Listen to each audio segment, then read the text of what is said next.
No niin, kello alkaa 12, ottakaa rauhassa kahvia. Ne oli ohjelmoitu tähän avaussanojen yhteyteen ensimmäiseen 5 minuuttiin ja tervetuloa, sanoisiko, digitaalisten arkistojen ja tekijänoikeuksien ja liiketoiminnan ystävät.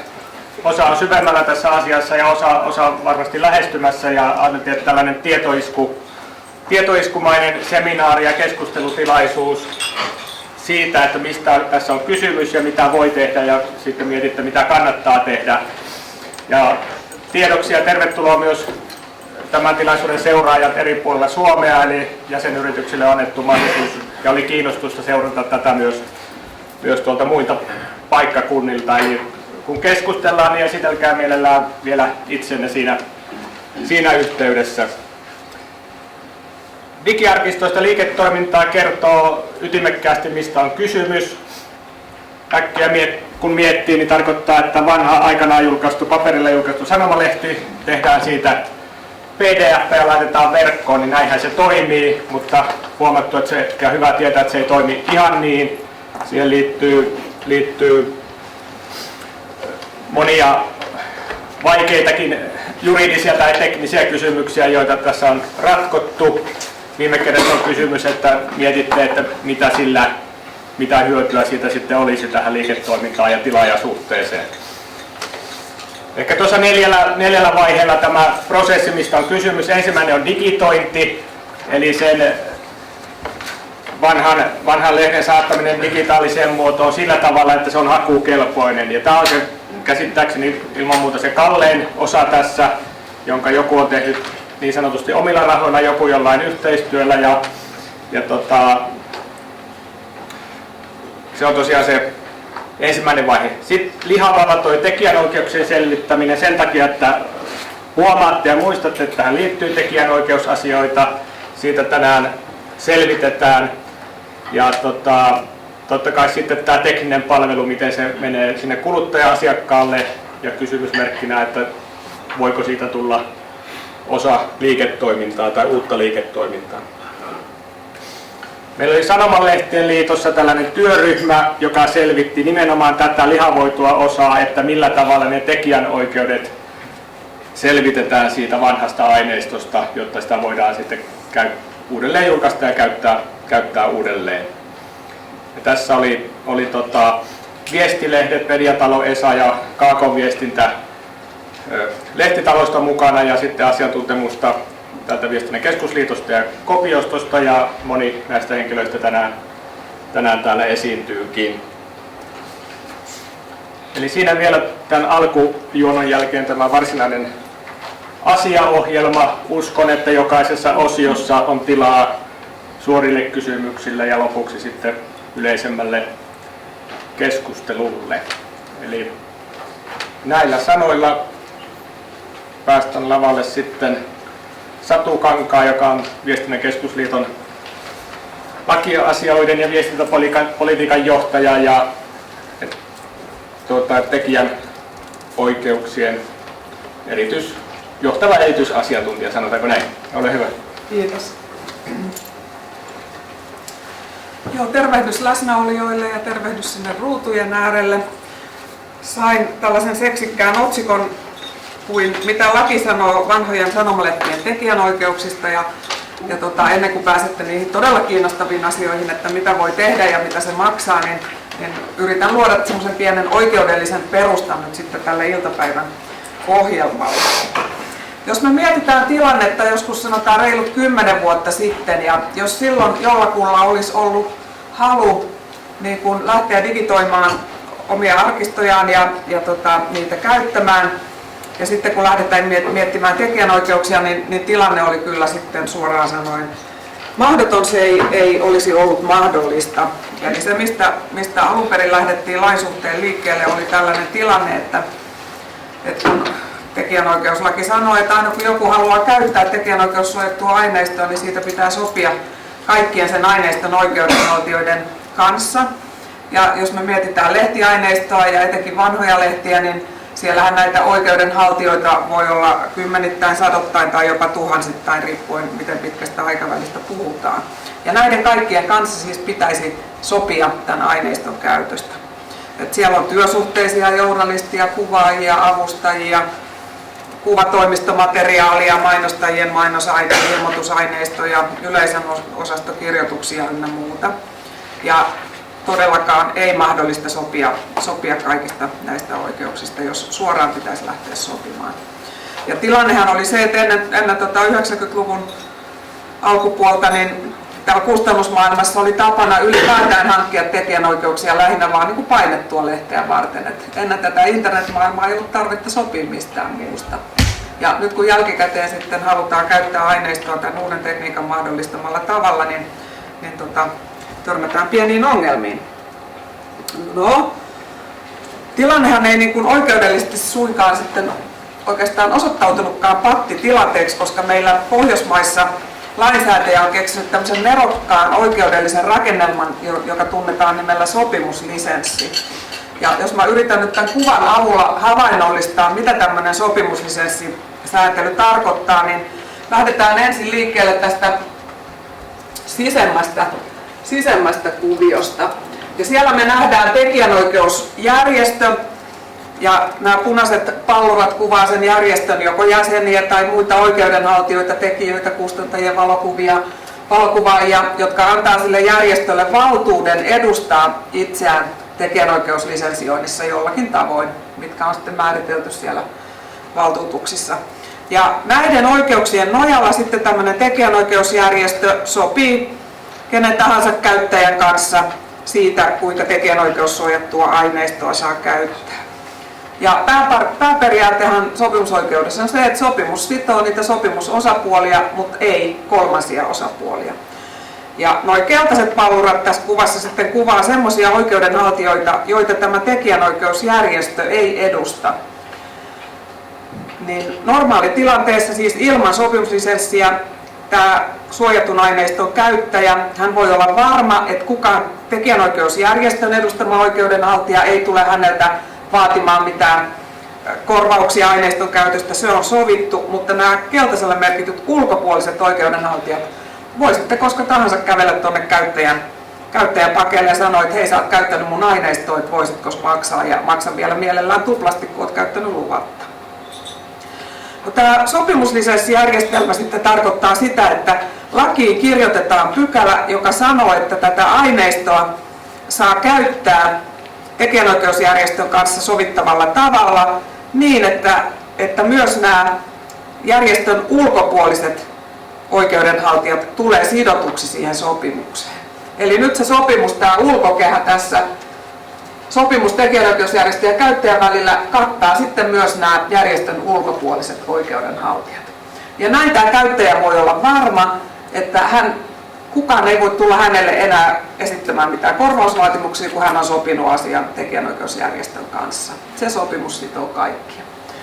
Ja tyypillisesti näihin lakiin kirjattuihin sopimuslisenssipykäliin on sisällytetty tekijöille kielto-oikeus, että yksittäinen tekijä voi tälle tekijänoikeusjärjestölle ilmoittaa, että hänen jotain tiettyä teosta tai vaikkapa kaikkia hänen teoksiaan ei saa käyttää tämän sopimuslisenssijärjestelmän sisällä. Ja tämmöinen kielto-oikeus lakiin on otettu sen takia, että tämä on aika voimakas niin kuin oikeuksien rajoitus, eli tavallaan oikeuksien poisottaminen näiltä alkuperäisiltä oikeudenhaltijoilta tuonne tekijänoikeusjärjestölle. Tämmöisiä sopimuslisenssejä meidän laissa on tunnettu ihan sieltä 60-luvun alusta alkaen. Ensimmäiset koski musiikin käyttöä radio- ja TV-lähetyksissä, ja sitten sinne on lisätty näitä sopimuslisenssejä varmaan tusinan verran. Siellä on valokopiointia ja TV-ohjelmien tallentamista merimiehille ja kaiken näköistä hauskaa. Mutta sitten vuonna 2005, nyt päästään tänne vanhoihin lehtiin, lainsäätäjä sääti tämmöisen sopimuslisenssipykälän, joka hyödyttää kirjastoja.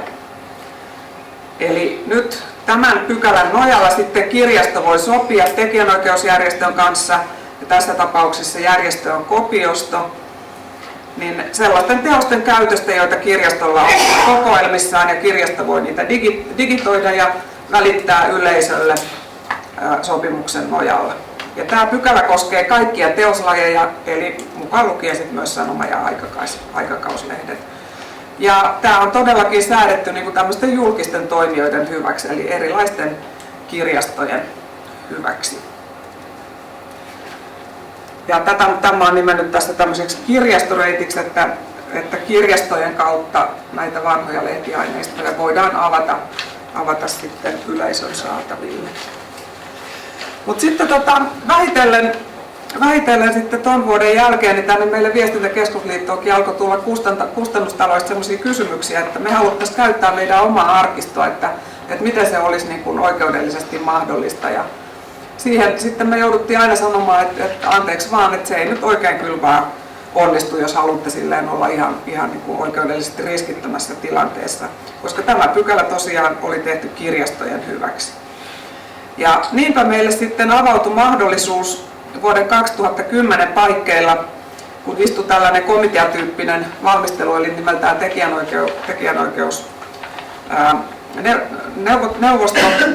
neuvottelukunta. Ja siellä mietittiin, että miten tekijänoikeuslaki olisi syytä päivittää digiaikaan. Ja sitten me oltiin heti siellä käsissä, että meillä on ehdotus, että tehdäänpä kustantajille mahdolliseksi avata omat lehtiarkistonsa digitaalisessa muodossa yleisölle. Ja ajatus otti tulta. Siellä me neuvoteltiin Journalistiliitonkin kanssa tämän valmistelutyön yhteydessä, että saatiin semmoinen sopuisa esitys. Riitaisella esityksellä ehkä ei olisi ollut etenemisen mahdollisuuksia, mutta jonkunnäköinen sopu löydettiin ja sitten lakiesitys meni eduskuntaan ja 2003 avattiin nyt sitten tämmöinen mahdollisuus, jonka mä oon tässä nimennyt kustantajareitiksi. Ja tämän sopimuslisenssipykälän nojalla sitten kustantaja voi sopia kopioston kanssa sen oman lehtensä, itse julkaisemansa lehden digitoinnista ja välittämisestä yleisölle. Ja tämä sopimuslisenssipykälä poikkeaa kaikista muista laissa olevista pykälistä siinä, että tämä hyödyttää nyt vaan sen asianomaisen lehden kustantajaa, ei ketään muuta. Eli nyt kustantaja voi sopia kopioston kanssa sen julkaisemansa lehden käytöstä, mutta kustantajan kilpailijat tai joku muu ihan ulkopuolinen käyttäjä ei pääse sinne kustantajan arkistoon kiinni marssimalla kopiostoon ja sanomalla, että haluanpas käyttää tuon ja tämän julkaisijan niin kuin vanhoja lehtiä. Tässä on myöskin tekijällä kielto-oikeus, niin kuin yleensä on näissä sopimuslisenssipykälissä. Ja sitten tänne säännökseen on tehty sellainen rajaus, että tämä koskee vain ennen vuotta 1999 julkaistuja lehtiä sekä sanoma- että aikakauslehtiä. Ja tästä aikarajasta on siellä tekijänoikeustoimikunnan eli sen valmistelevan komitean mietinnössä tämmöinen yhden lauseen kirjaus, että tämä aikaraja on tarkoitus sijoittaa semmoiseen ajankohtaan, jonka jälkeen teosten verkkokäytöstä on niin kuin säännöllisesti voitu sopia. Ja siellä se toimikunnan sihteeristö vähän kartoitti näitä lehdistösopimuksia ja huomasi, että tuonne suunnilleen 90-luvun loppuun aiheutuu semmoinen paalu, jonka jälkeen on alkanut ilmestyä sopimuksia tekijöiden ja kustantajien välillä tämmöisestä sähköisestä välittämisestä. Ja tämä perustelu tavallaan heijastaa sitä ajattelua, että periaatteessa tekijänoikeudessa on aina niin kuin paras ratkaisu se, että osapuolet sopii suoraan keskenään oikeuksista, jos se on mahdollista. Eli tämmöinen suora henkilökohtainen sopiminen on aina ensisijainen vaihtoehto verrattuna tämmöiseen sopimuslisenssiratkaisuun. Ja tässä oli myös ajatusta takana siinä, että tämmöinen tekijänoikeuden rajoituspykälä, niin sen ei olisi kovin hyvä koskea tämmöistä ihan niin kuin tuoretta aineistoa. No ehkä noi oli hyviä perusteita, ehkä huonoja, ja siinä Journalistiliitto oli tuon vuosiluvun suhteen hyvin tiukkana. Mutta joka tapauksessa nyt meidän korviin kantautuu yhä enemmän ja enemmän semmoista viestiä, että tuo aikaraja on huono, että siitä pitäisi päästä eroon, että kustantajat haluaisi käyttää kyllä tuoreempaakin aineistoa. Mutta laki nyt toistaiseksi on vetänyt sen rajan tuohon vuoteen 1999. No sitten tästä tekijänoikeusjärjestöstä. Mikä tahansa niin kuin järjestö ei voi olla tämmöinen sopimuslisenssijärjestö, vaan sen järjestön pitää ensinnäkin olla hyvin edustettava merkittävä osa kyseisen alan oikeudenhaltijoista, joko valtuuksilla tai sopimuksilla. Ja sitten tämä järjestön on oltava opetus- ja kulttuuriministeriön hyväksymä. Ja jos me ajatellaan tätä kuviota, niin Sanomalehtien liitto ja Aikakauslehtien liitto on sopinut kopioston kanssa, että millä valtuuksilla, millaisin rajauksin kopiosto voi niin kuin toimia, kun lisensioida lehtiin liittyviä oikeuksia. Ja se kannattaa myös huomata, että niin kuin laki ei vaadi, että järjestelmä on niin kuin tämmöinen sopimuspakko. Että ei kopioston ole pakko tehdä sopimuksia arkistoitujen lehtien käytöstä. Mutta jos lähtee niitä sopimuksia tekemään, niin sitten toisaalta kopiosto on myös määräävässä markkina-asemassa, että sitten pitää kohdella eri näitä maksavia käyttäjäasiakkaita tasapuolisesti.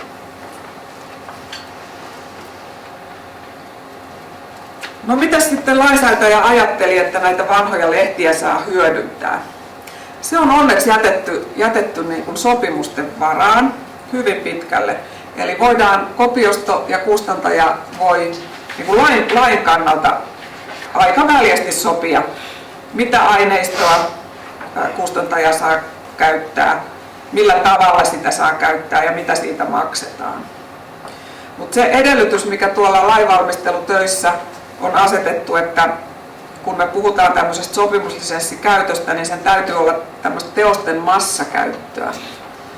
Sopimuslisenssi ei niin kuin laajenna semmoisia sopimuksia, jotka on niin kuin henkilöiden, yksittäisten käyttäjien välisiä. Ja näin ollen, jos kustantaja haluaa käyttää vaikka jonkun tietyn suositun pakinoitsijan pakinoita niin, että tekisi niistä tämmöisen kokoelman suosituimmat NNN-pakinat ja lähtisi sitä myymään sitten verkossa, niin tämän tyyppinen käyttö ei ole mahdollista tämän sopimuksessa pykälän nojalla. Siitä ei voi sopia kopioston kanssa, vaan semmoisesta käytöstä kustantaja pitää sopia sitten asianomaisen tekijän kanssa. Ja tämä oli yksi ihan sellainen keskeinen kriteeri, millä Journalistiliitto suostui niin kuin tämän tyyppiseen käytännössä journalistien oikeuksien. Anteeksi, kysytään tähän väliin ihan lyhyesti vaan se, että jos tekijä on kuollut, niin minkälainen aikaraja siinä on ikään kuin perikunnan ja muun näkökulmasta? No, jos joku pakinoitsija, joka on vaikka kuollut 60-luvulla, niin... Joo. Tekijänoikeudet on voimassa tekijän eliniän ja 70 vuotta tekijän kuolinvuoden päättymisestä. Eli se on aika pitkä se tekijänoikeuden suoja-aika. Mutta jos sovitaan kopioston kanssa tällaisesta massakäytöstä ja arkiston avaamisesta, niin se sopimus kattaa kyllä myös nämä perikunnat. Et perikunnat ei voi tulla kustantajalle sitten esittämään vaatimuksia, jos sopimus kopioston kanssa on kunnossa.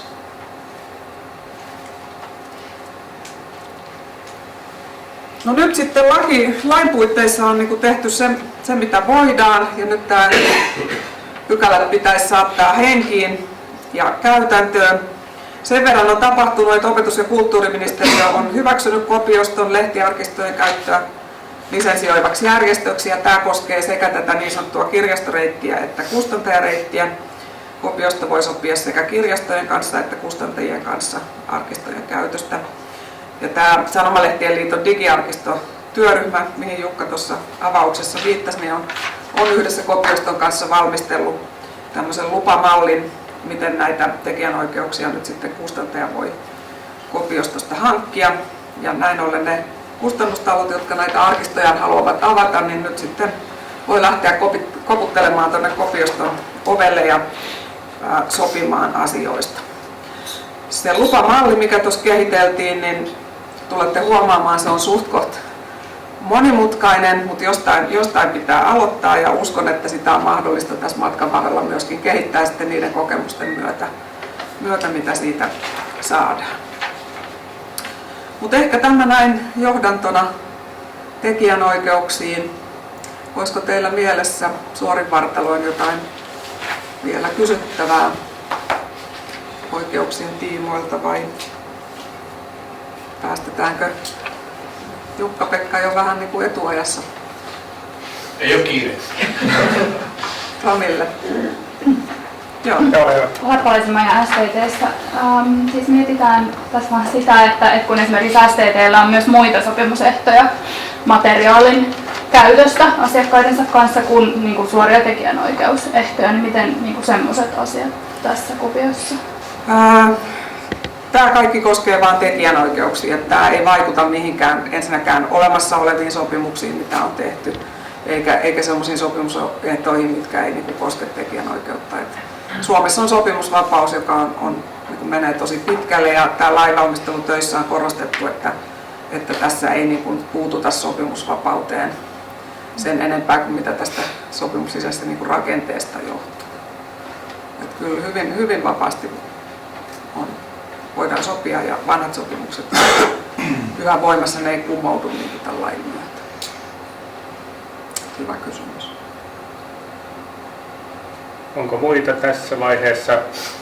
Jos ei, niin kiitos Satu, ja sitten tosiaan Jukka-Pekka Timonen voi hyvin jatkaa, kun tässä Kopioston ovea koputeltiin, niin Jukka-Pekka avaa sen, ja hän tuntee tämän asian, voi sanoa parhaiten tässä maassa. Ole hyvä.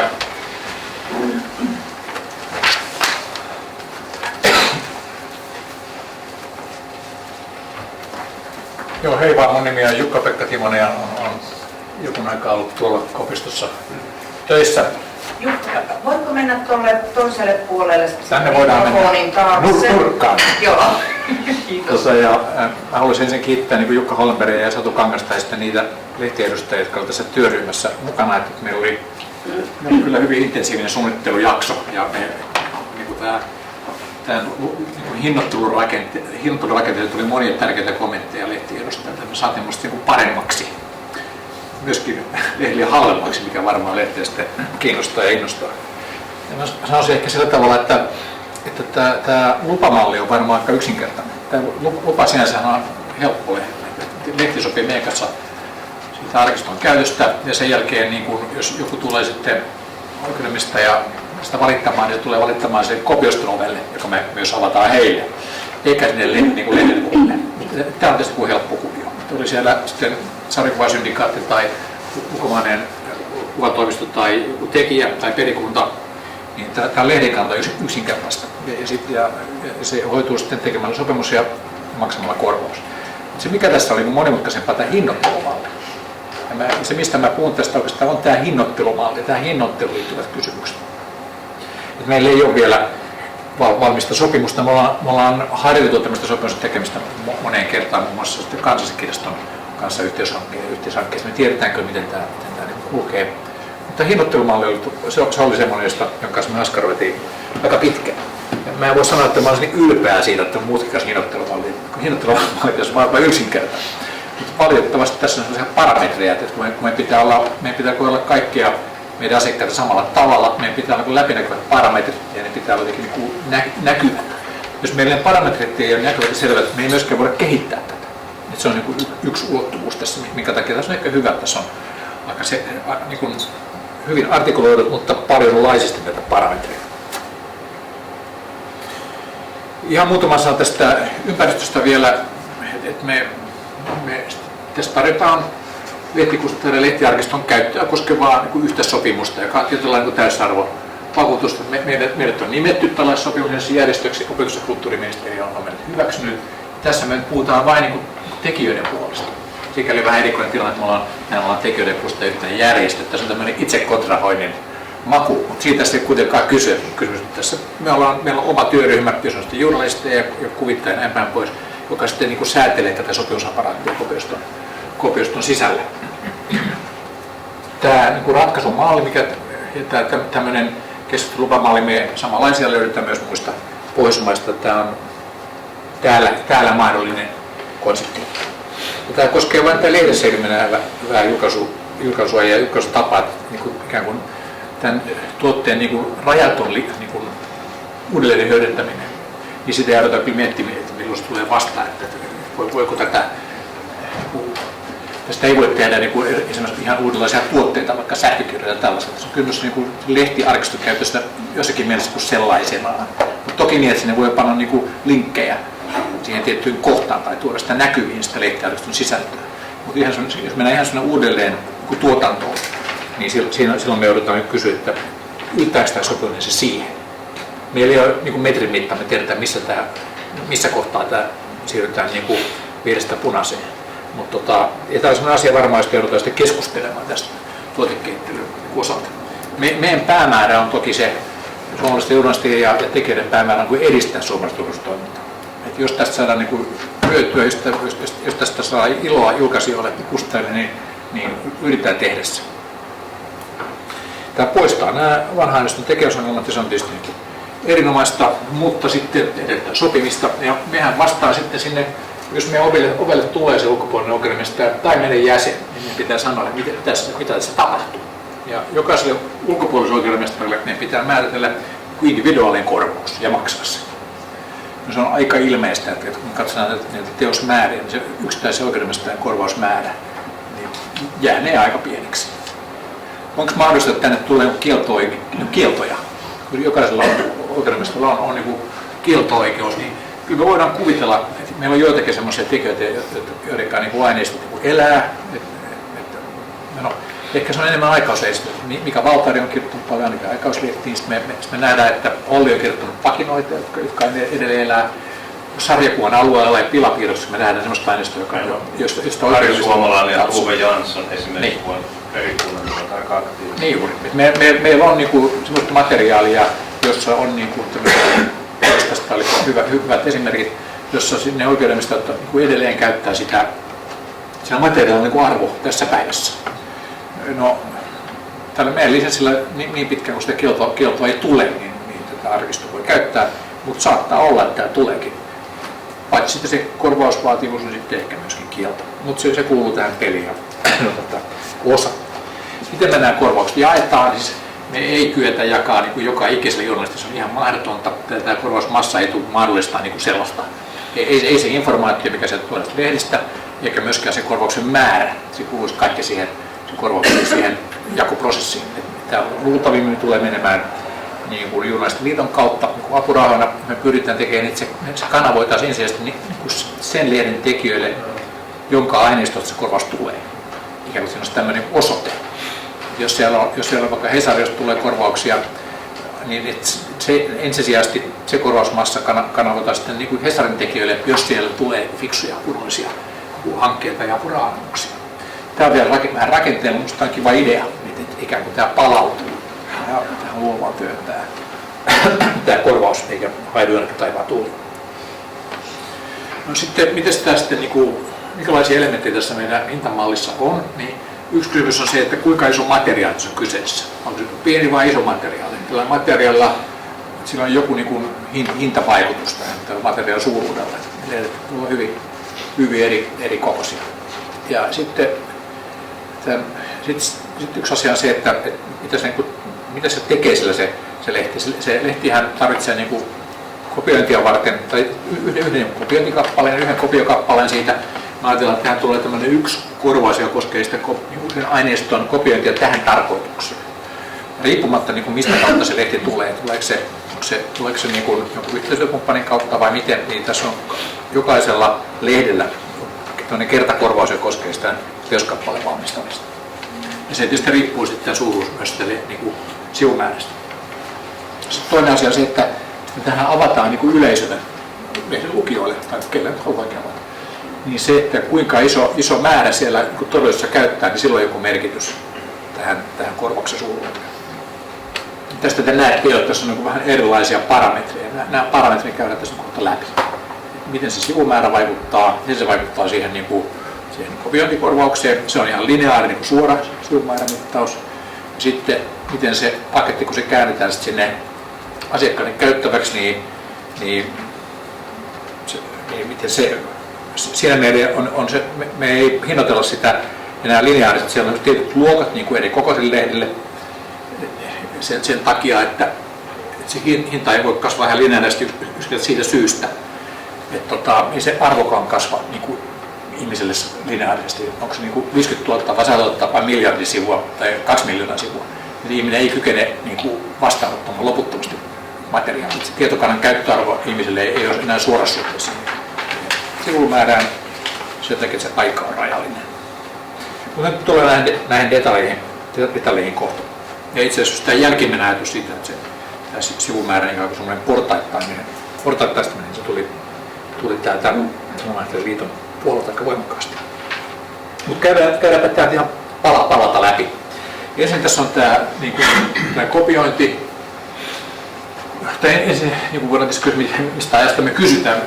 Puhutaan aineistosta, niin Satu viittasi ennen vuotta 1999, ja sen jälkeen meillä ei ole sopimusefektiä. Ja jos halutaan puhua myöhemmästä äänestä, se on niin toinen keskustelu kuin tämä. Ei niitä ole suljettu pois, mutta se ei nyt ole tässä fokuksessa. Ja tämä kappaleen valmistamista koskeva niin kertakorvaus, niin sen kaava on yksi yksinkertainen. Siellä on niin arvio tekijänoikeudella suojattujen sivujen määrästä, joka lasketaan, ja sitten siellä on sivuhinta. Tämä ei ole monimutkaista sinänsä. Se on ihan helppo yhtä, mutta kyllä sitäkin monimutkaisemmin saa, kun vähän kehittelee. Ja kehiteltiin tätä vähän, se myös meidän niin ruotsalaiset kollegat ovat tätä kehitelleet. Ja me ensinnäkin tehtiin sellainen ajatus, että mikä meistä tuntuu ihan luontevalta, että niin toimituksen aineisto ja elosuusaineisto, niitä ei ehkä pidä käsitellä kuin samalla tavalla. Et sen takia erotellaan, arvioidaan niiden määristä, miten lehden aineisto jakautuu historiallisesti. Meillä on tästä vähän tutkimustietoa, joka Kansalliskirjaston kautta meille tuli, ja on aika hyvä tämä 60-40 niin arvio niin tältä osin. No sitten me joudutaan kysyä, että no, kuinka paljon eri näistä aineistolaisista on suojattua ylipäätään, mikä on sellaista, että voi ottaa korvauksen laskentaan mukaan. Me tehtiin tässä aika tämmöinen radikaali liike, että me lähdettiin siitä, että ennen vuotta 1945, niin lähdetään siitä, että siellä tämmöinen korvauksen perusteella oleva aineiston määrä on hyvin pieni. Tehdään se niin halvaksi. Te olette tietenkään mitenkään päivänselvää, että näin menetellään, mutta mistä tuntuu niin monesta suhteesta niin mielekkäältä. Täällä on oma heijastusvaikutuksensa myös niihin lupiin, mitä me tehdään Kansalliskirjaston kanssa ja tutkimuksen näin päin pois. Ei kuormiteta ja vanhan aineiston käyttöä tehdään sekalliiksi. Niinpä tässä kaikessa tuossa laskennassa tämä enemmän 45 oleva aineisto, niin sen hintavaikutus on ihan minimaalinen. Sillä on korvaus, mutta se on tosi pieni. Ja sitten mitä tulee uudempaan materiaaliin, niin siellä meidän lähtökohta 46 jälkeen niin 9% on niin suojan piirissä ja lasketaan korvauksen piirin tästä toimituksesta aineistosta ja 10% ilmoitusaineistosta. Siellä on lähinnä graafikkojen materiaalia. Siellä on laittavaa piirroskuvitusta ja matkailumainoksissa ja muissa, joita mielellään nykyään käytellään. Tämä on niin se konsepti, miten me niin lohkotaan tätä historiallista tavaraa. Se mikä on vanha tavaraa, niin sillä oikeastaan on nimellinen taloudellinen arvo. Kommentti toi on myös teknisesti toi ennen vuotta 1945. Nyt rehellisesti heittää käsi pystyyn, siis Kahekon Kansalliskirjastosta. Kuinka moni on valmis maksamaan 40-luvun rastroidusta aineistosta? Oikeastaan kovinkaan paljon, se on teknisesti aika vaatimaton. Joo, Kansalliskirjasto on niin osaa kyllä digitoida, että se ei ole kiinni siitä, että se hyvin tekisi, mutta se materiaalin laatu nykykatsojan silmiä on kyllä hivenen outoa. No sitten me ollaan maaseudun tulevaisuuden kanssa. Onko täällä maaseudun tulevaisuudesta ketään paikalla? Ei taida olla, niin me ollaan pitkään tätä käsitelty ja mulla on tässä niin heidän lehteensä esimerkkinä. Me nähdään, miten ne sivumäärät menee, että tähän vaikka kasvaa vuoden 1945 jälkeen. Sitä aika yllättäen sitten vuoden 1998 jälkeen nämä kokonaissivumäärät alkaa nousta. Tässä on varmaan myös mainosliitteiden ja nämä liitteiden osuus myöskin kasvaa. Mutta tämä tieto oli aika erikoinen kuvio, että oikeastaan kun digitaalinen maailma syttyy, myös niin lehtien sivumäärät niin räjähtää melkein. Se ei olisi jotenkin tullut mieleen noin niin kuin intuitiivisesti.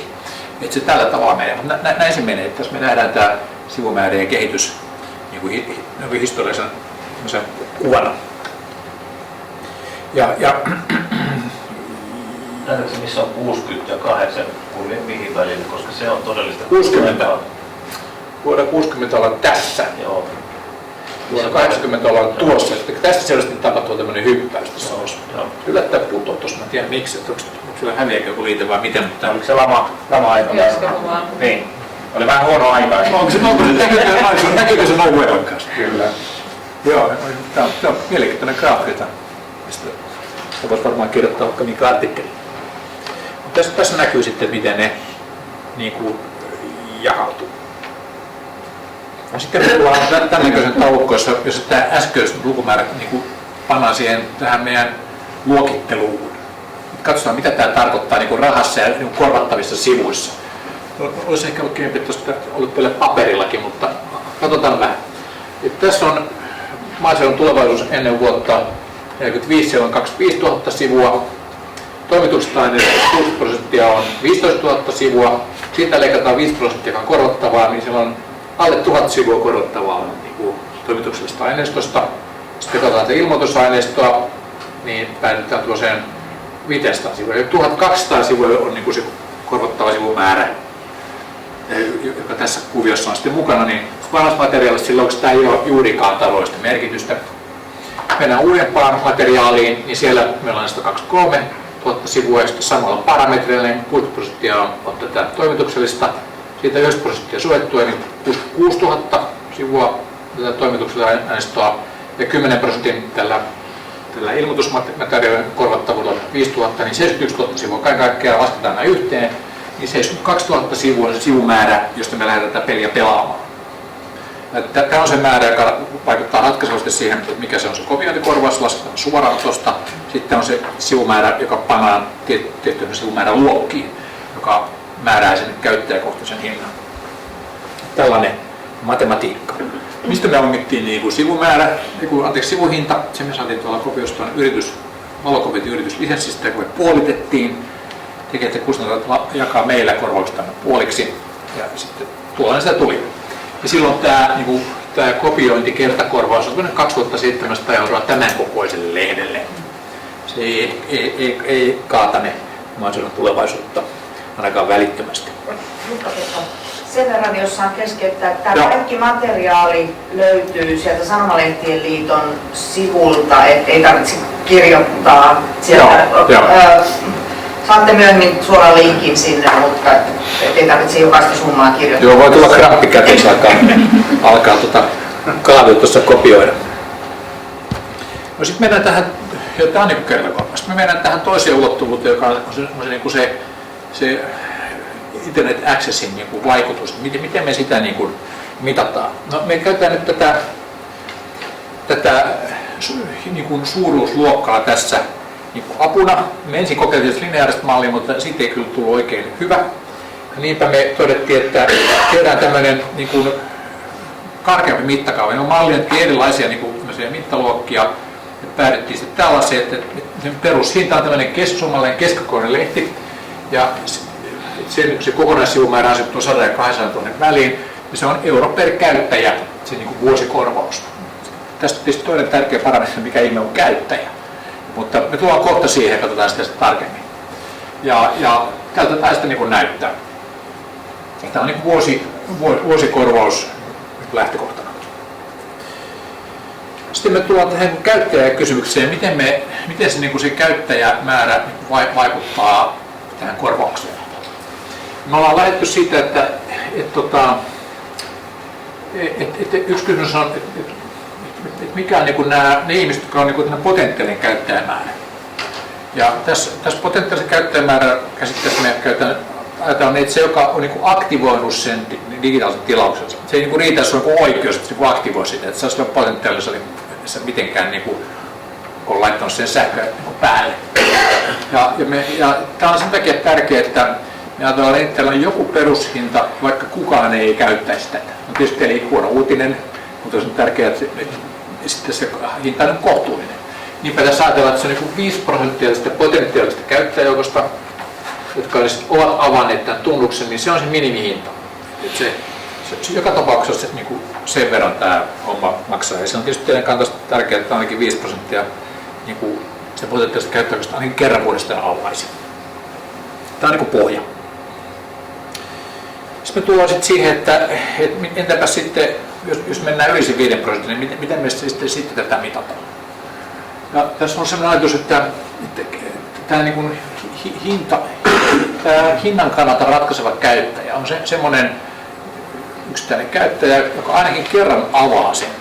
Se maksaa heti sen täyden hinnan, se vaikka sen euron, kun se vaikka kerran avaa. Sitten on ihan sama ikään kuin monta kertaa sen jälkeen se avaa.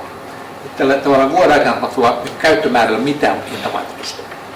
Ja tässä on se ajatus vähän, että se ei lohduta lehteä paljon, jos siellä on 100 tyyppiä, jotka ei mitään muuta kuin kelaa vanhaa arkistoja. Se ei ole mielenkiintoinen. Se ei ole se maksimoinnin ikään kuin laji, johon lehti pyrkii. Ei siitä kannata maksaa. Sen sijaan, jos on paljon eri henkilöitä, jotka käyttää, niin se taas on järkevää. Siitä ehkä voisikin maksaa. Sen takia, että tämä on asettu tällä tavalla, että se riittää kerran sen vuoden aikana avata unique user per year. Ja jotta tämä olisi nyt hallittavissa, koska me ajatellaan niin, että varmaan te alussa pyritte maksimoimaan tätä käyttöä kaikilla keinoilla, niin on tietysti järkevää ikään kuin ikään kuin se kontakti syntyy, tulee se käyttäjäkokemus, niin pannaan sen katto, ettei tämä ainakaan tämä meidän hinnoittelu ei niin kuin, estä tätä niin kuin markkinointia tai ei estä sitä eka-kosketusta. Sen takia pannaan tähän ekalle ja kahden katto, että se on 25% potentiaalista käyttäjistä on se maksimi. Me ei laskuta sen enempää. Silloin me tiedetään se haarukka, että sen muutaman ensimmäisen vuoden varmasti säilyy kasassa hyvä. Voisi olla seuraavassa kalvossa organisaatioasiakkaat. Meillä on 450 yleistä kirjastoa, jotka voisi kuvitella, että osa hankkii asiakkaille. Ei, seuraavassa kalvossa ei tule tätä. Tämä malli on niin kuin rakennettu tämmöistä yksittäistä tilaajaa niin kuin varten. Ne huomioidaan. Varmaan tässä on monenlaista hyvä pointti. Monenlaisia voi olla tämmöisiä niin asiakkuusrelaatioita, jotka pitää niin sitten katsoa uudestaan. Me ei, vaikka tämä työryhmä olikin hyvin intensiivinen, niin me ei ihan kaikkia kysymyksiä kelata. Mä uskoisin, että me päästään siitä niin kuin Oulut, me päästään niin kuin ammattioppilaitokset. Niin, periaatteessa mä en näe sitä, etteikö tämä sopisi siihenkin. Jos siellä on niiden henkilöiden, joilla on se niin käyttöoikeus, jos on niin jotenkin aktiivinen, niin sitten ne on tässä potentiaalisessa käyttöoikeussa no, siellä 5% mukana, ja ne tietysti osallistuu siihen, että kuinka korkealle se käyttäjämäärä sitten nousee. Se, mikä on sitten identifioinnin kysymys, niin se on tietysti, se on niin kuin, pystyvätkö kaikki identifioimaan tämän unique userin? Ikään kuin, niin kuin tavallaan semmoisen käyttöoikeuden omistajan, joka on tietysti joku tavallaan fiktiivinen, koska siinä voi olla useampi ihmisiä takana, vaikka lehden tilaaja. Niin varmaan lehden tilaajat pystyvät identifioimaan sähköisessä ympäristössä. Mä näen ne perusmarkkinat juuri siellä, että se toisi, mitä sanotaan 35% tästä liikevaihdosta. Tehdään nyt 1200 sopimusta erilaisten ammattioppilaitosten ja korkeakoulujen kanssa. Neuvotellaan Elsevierin Akademian maailman kovimpien kustantajien kanssa ja edustetaan tieteellisiä kirjastoja. Niin tämä olisi aika looginen jatke siihen. Tämä on sellainen asia, josta tietysti kustantaja sitten päättää, että miten he näkevät niin kuin tämän tuotteen niin kuin jatkoelämän ja kehityksen. Tämä on fokusoitu nyt tässä vaiheessa tilaajiin, niin yksittäisiin, että niitä tilaajia määritellään täsmällisesti. Joka maksaa laskun. Se on tilaaja. Niin tässä käydään nyt enemmän läpi sitä, niin sitä julkaisijan kautta niin loppukuluttajille, että se Kansalliskirjaston kautta jonnekin yleisölle, se on se toinen reitti, mistä Satu tuossa mainitsi. Se on tietysti joku muu. Siitä siis voi olla sekä että. Kyllähän se kustantajahan voi pyydä mihin haluaa. Että eihän meillä ole mitään sitä vastaan, että kustantaja haluaa syödä oppilaitokset tai meneekin. Sitten se on niin kuin sitten katsoa, että miten tämä niin taipuu. Ei meidän tarkoitus niin minimoida tämän aineiston käyttöä, vaan maksimoida se. Sitten me ajateltiin niin, että nythän tämä äskeinen malli oli semmoinen kuin haarukka. Että se on niin 5% potentiaalista minimikorvaus, 25% se maksimi. Ja sitten niin vuosittainen käyttö näyttää, mitä se heiluu. Niin sitten tuli toive siitä, että olisi kuitenkin mukavaa, että voisi tietää vaikka ihan täsmällisesti, mitä se on. Sen takia me tämän käytönmukaisen hinnan niin rinnalle otettiin tämmöinen kiinteä hinta, joka on matemaattinen keskiarvo tästä, tai keskipiste 5-25% välistä. Jos joku haluaa sen keskelle asettaa, jos vaikka ajattelee, että ihan varmaan päästään hitoisoon käyttäjämääriin, niin silloin kannattaa ostaa tällä kiinteällä hinnalla se. Se on mielestäni ok. Että tämähän ei ole niin Coviston kannalta niin kuin ikään kuin se meidän tämmöinen eksistenssi ja menestyminen liiketaloudellisesti ei nojaa tähän. Tämä on meille tärkeää, mutta ennen kaikkea tärkeää niin tavallaan palvella niin suomalaiselle kustannusteollisuudelle tai sanomaiselle lehdille, että tässä on niin järkevä ja hyvä konsepti. Meillä ei ole niin tarvittaa niin äkkirikastua tällä, se ei ole meidän idea, vaan saada tämä homma käyntiin. Sitten jos me katsotaan ihan mitä tämä niin tarkoittaa lehdille, eräälle joukon lehtiä ja kiitos näille lehdille siitä, että me saatiin ottaa tämä niin tässä esiin. Tämä ei ole niin lopullinen. Meillä on tässä jotenkin parametreja, jotka perustuu arvioihin. Voi olla, että siinä on pientä häkkää. Jos me katsellaan niin vaikka tätä samaa maaseudun tulevaisuudessa, se oli pieni niin tässä koko luokassa. Sen takia, että tämä tariffi, siellä on 50 senttiä tähän saataville saattamiseen. Jos meillä on muita lehtiä, niin kuin Hesari on sitten erittäin suuri, että siellä on 2 euroa per käyttäjä. Me katsotaan myös sivumääriä, jos käännetään tänne niin digitointiin. niin tässä me nähdään sitä haarukkaa, mitä se kertakorvausta digitoinnista maksaa. Se vaihtelee tässä haarukassa näiden lehdien osalta sen takia, että se sivumäärä on erilaisia. Tämä tulee suoraan sivumääristä, tuolla äsken kuvatulla kaavalla. Sitten meillä vähän mutkikkaampi on tämä niin potentiaalinen joukko. Tässä me tiedetään niin digitaalisen tila, että ne, joilla on oikeus digitaalisen käyttöön, se on tämä niin punainen, mutta me ei oikein tiedetä sitten niin aktivoineiden määrää. Me tiedetään se Etelä-Suomen Sanomista, että se on roundabout, tämä on vaikka vanha tieto, en tiedä kuinka vanha, jossakin 16 000 henkilön luokalla, että tämä niin pudotti aika paljon tätä korvausmäärää Etelä-Suomen Sanomien kohdalla. Ja silloin, kun tämä tilaamäärä putosi, niin, tai siis tämä tilaamäärä pudonnut, vaan tämä aktivointi oli pienempi kuin tämä siihen oli oikeus, niin sitten suoraan vaikutti sitten näihin korvausmääriin. Suomen Sanomien kohdalla me nähdään, että tämä korvauksen heilunta on tuolla 800 ja 4000 euron välillä, 5,2% ja sitten kiinteä vuosikorvaus 2300.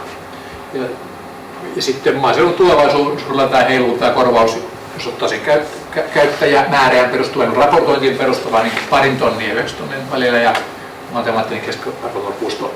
Hesarille me ollaan sitten suuremmissa luvuissa, se määrä on paljon suurempi, se sivumäärä on suurempi ja samoin sitten, jos se käyttäjämäärä on niin suuri. Täällä me ei tiedetä, mikä on tämä digilehden aktivoineiden käyttäjien määrä. Ja täällä on tässä jokin tilaajamäärä jostakin julkisesta tilastosta. Me nähdään, että korvausmäärät on toki suurempi. Että tämä minimi- ja maksimi heilu näillä parametreilla Hesarilla 16 ja 80 tonnin välillä ja kiinteä olisi tuossa 50 tonnin mittapuussa. Mutta nämä, mihin näistä lopulta asettuu, niin perustuu sitten siihen raportointiin ja siihen keskusteluun, miten me käydään, missä me käydään nämä suuret kunkelien kanssa läpi. Mutta meistä on tärkeää, että nämä parametrit on, että se on tämän työryhmän niin tärkeä työ. Me pystyttiin niin tavallaan toimialan kanssa katsoa parametreja, että ne näyttävät tuottavan niin tasapainoisen järkevän kokonaisuuden. Ja niin, että tämä on niin mahdollista. Se on niin tietysti tärkeää tässä, että se on mahdollista ja jotenkin kohtuullista. Ja oikeastaan tässä tämä nyt kaikki on, että meillä ei ole vielä, meillä on tämä työryhmä on työnsä lopettanut ja täällä me nähtiin, että tämä on läpinäkyvä ja pilottikaudelle sopiva menettely. Valmiita sopimusmalleja meillä on vielä lähty kirjoittamaan läpi.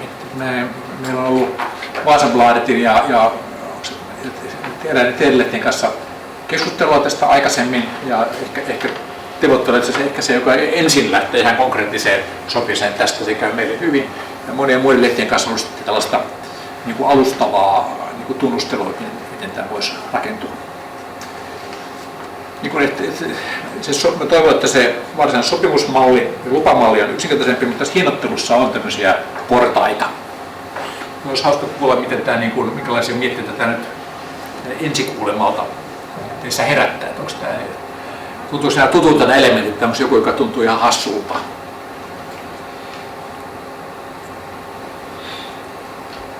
Ketä ei ainakaan naurata, ei ainakaan niin hassulta tunnu.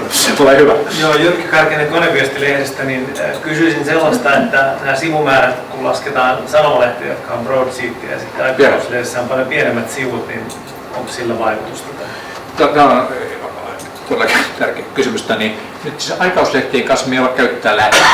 On ihan selvä, että sama mekaniikka, sama niin kuin ideametri niin kaikille toteuttaa niin kokoa, koska aikauslehtiin liittyy ehkä muitakin kysymyksiä, joita me ollaan vaan kertakin käyty eri kanssa läpi. Tämä oli nimenomaan sanomalehtiin keskittynyt työryhmä ja me mielellään voitaisiin käydä Aikauslehtien liiton kanssa samanlainen kierros, joka olisi ehkä vähän lyhyempi, tietyt niin palvelut paikallaan. Mutta mä luulen, että se ei ole mitään rakettitiedettä, kyllä me siitä päästään yhteisymmärrykseen. Muita kysymyksiä?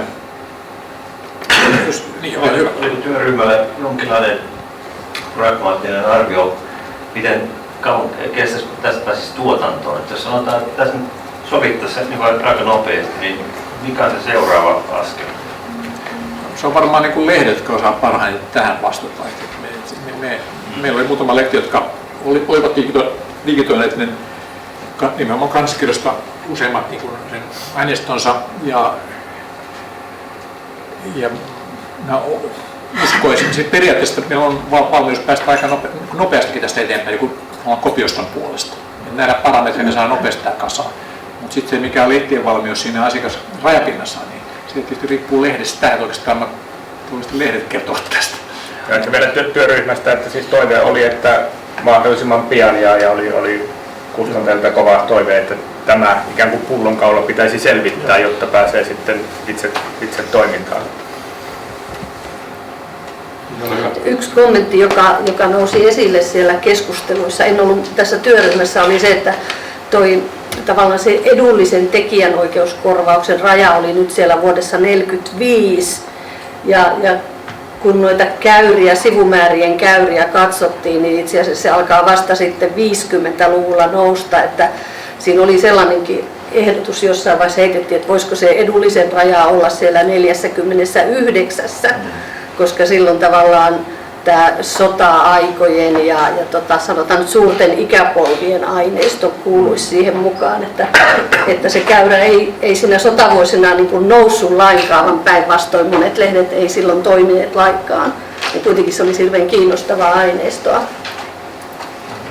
Et tuolla se nyt oli 45 vielä, mutta ehkä se voisi olla jatkossa myöskin 49, tämä ainakin kannattaa pohtia.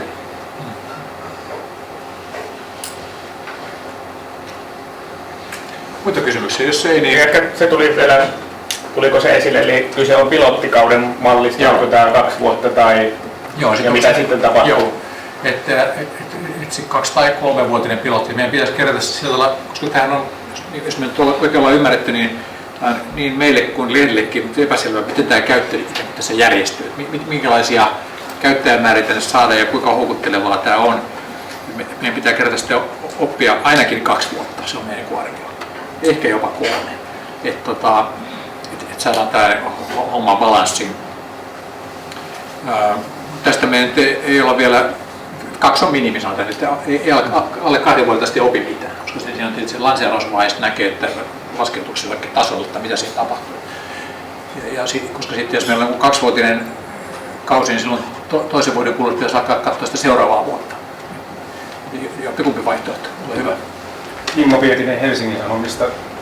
Tämä koko materiaalihan tähtää siihen, että koko arkisto kun avataan, niin onko teillä yhtään niin keskustelussa ollut, että jospa halutaan rajallisesti avata vaikkapa siihen vuoteen 1945 asti, joka tulisi paljon edullisemmaksi? Ei tämä ota niin kantaa siihen, että ei tässä ole semmoista niin pakkoa, että siellä voi olla vaikka vuodet 1920 ja 1925, jos on lehdestä kiinnostavaa. Että kyllä meidän täytyy olla systemaattinen tässä, että saa optimoida. Siellä voi olla kuinka houkutteleva aineistoa. Tai soltavakka saattaa olla. Niin, esimerkiksi. Kyllä. Niin kuin tuossa just Satu alussa sanoi, että meillä on kaksi erillistä reittiä, niin kyllä mä suosittelen, että tämä lähtee niin kuin kumpaakin kaistaan myöten, koska meillä on esimerkiksi e-kirja-analogia on hirveän hyvä. Silloin kun sitä ruvettiin, mikähän sen e-kirjahankkeen nimi on, aika moni varmaan siellä istui, niin mä olin aina, joka sanoi, että hei, älkää unohtakaa yleisiä kirjastoja. Ne otettiin mukaan ja nythän ne on huomattava jakelukanava e-kirjoille. Eli se on musta ihan olennainen, ne tekee paljon kasvatustyötä, sinne tulee paljon opiskelijoita tekemään niin kuin esitelmiään. Sitten tulee keskustakirjasto vuonna 2018, tuohon se olisi melkoinen showplace, jos tämän tyyppistä aineistoa niin saisi sinne. Olen kansainvälistäkin arvioista ymmärtänyt, että monet lehtitalot joutuu tämmöisiä dual business modellia harkitsemaan ja toteuttamaan, niin tässä olisi aika hyvä. Kyllä niillä kirjastolla sen täyden rahaa on. Hallitus ei ole kaikkein vienyt. Kyllä mä luulen, että suomalaisella tekijöisyhteisöllä on niin kuin ymmärrystä niin kustantajille kuin tekijöillekin siihen, että nuoret lukijat ovat aika tärkeitä. Ja sitten myöskin tämä tavallaan tutkimusta koskeva tutkimus on mahdollista, että tieteen edistäminen on varmaan kaikille meille aika selkeä ja meillä on kansankirjastossa paljon hyvää kokemusta. Mutta meidän täytyy ensin saada tämä liiketoiminta pääjärjestykseen. Ja kun se saadaan hyvän järjestyksen, niin mä olen ihan varma, että tämä edesauttaa sitten näitä niin kuitenkin julkaisijan kannalta sekundäärien päämäärien hoitamista. Ja meillä on pitkäaikainen hyvä yhteistyö Kansaskirjaston kanssa ollut tässä. Tiedetään, että näitä voidaan pyörittää. Okei, ole hyvä. Heikki Pettinen Ylä-Satakunnasta. Tekniikan maailmalla tämä on pyörinyt jo useamman vuoden. Onko kellään tietoa, minkälaisella sopimuksella ne tekee? Siitäpä mekin olemme miettineet, että siellä ei ole valokuvaa, jos meillä on valokuvaaja ja siinä hallituksessa ja jäsenkunnassa, niin ei siellä ole sovittu näitä käytöstä. Että kyllähän laiton käyttö on, tai luvaton käyttö on mahdollista, jos haluaa ottaa riskin, mutta kyllä me meinataan ottaa yhteys sinne tekemään lukaisia ja kysyä, että miten he ovat tämän järjestäneet. Että parhaassa tapauksessa on hoitaneet nämä luvat kaikki kuntoon. Me emme tunne yksityiskohtia, mutta sama kysymys on herännyt meille. Ehkä tuohon sultakin lipsasi tai piti kysymään, että rikotaanko silloin lakia vai otetaanko silloin taloudellista riskiä? Varmaan jossakin tapauksessa molempia. Oliko Pirjolla? Joo, me ollaan digitoitu heille määrättyjä vanhempia aineistoja, ei uudempia. Ja toimitettu heille ne aineistot digitaalisina, mutta ne ovat sitten meillä, ne ovat käytössä vain vapaakappalekirjastoissa eikä sielläkään niin kuin uuteen asti. Ja saamme heiltä vastaanotettuna sähköisesti myöskin lehdet. Mutta silloin se oli hyvin sitä alkuvaihetta, olemme digitoineet aineiston ja luovuttaneet sen niin kuin heille korvausta vastaan. Mutta ei ole meidän kautta niin kuin käytössä tällä hetkellä. Ehkä tässä on myös vähän kysymys siitä, mikä on toimialan niin sisäinen niin kutyymi tai niin järjestö. Kun Satu kertoi, niin tässä on tietyllä liittotasolla haluttu järjestää sen oikeudellisesti niin selkeä kehikko. Liiketoiminta on niin kuin mahdollistettu turvallisesti niin oikeudellisesti hyvin järjestössä kehikossa. Ja varmaan se on jonkin mittaan niin toimialan edun mukaista. Se myöskin niin vähentää konflikteja ja tämmöistä niin sekaannusta. Ja voisin kuvitella, että ei ole olemassa niin kuin yhtä ainoata mallia tässä, koska medioilla on erilaisia tarpeita ja erilaisia omia kiinnostuksia ja prioriteetteja. Että todennäköisesti tässä tulee niin kuin hyvinkin erilaisia toimintamalleja.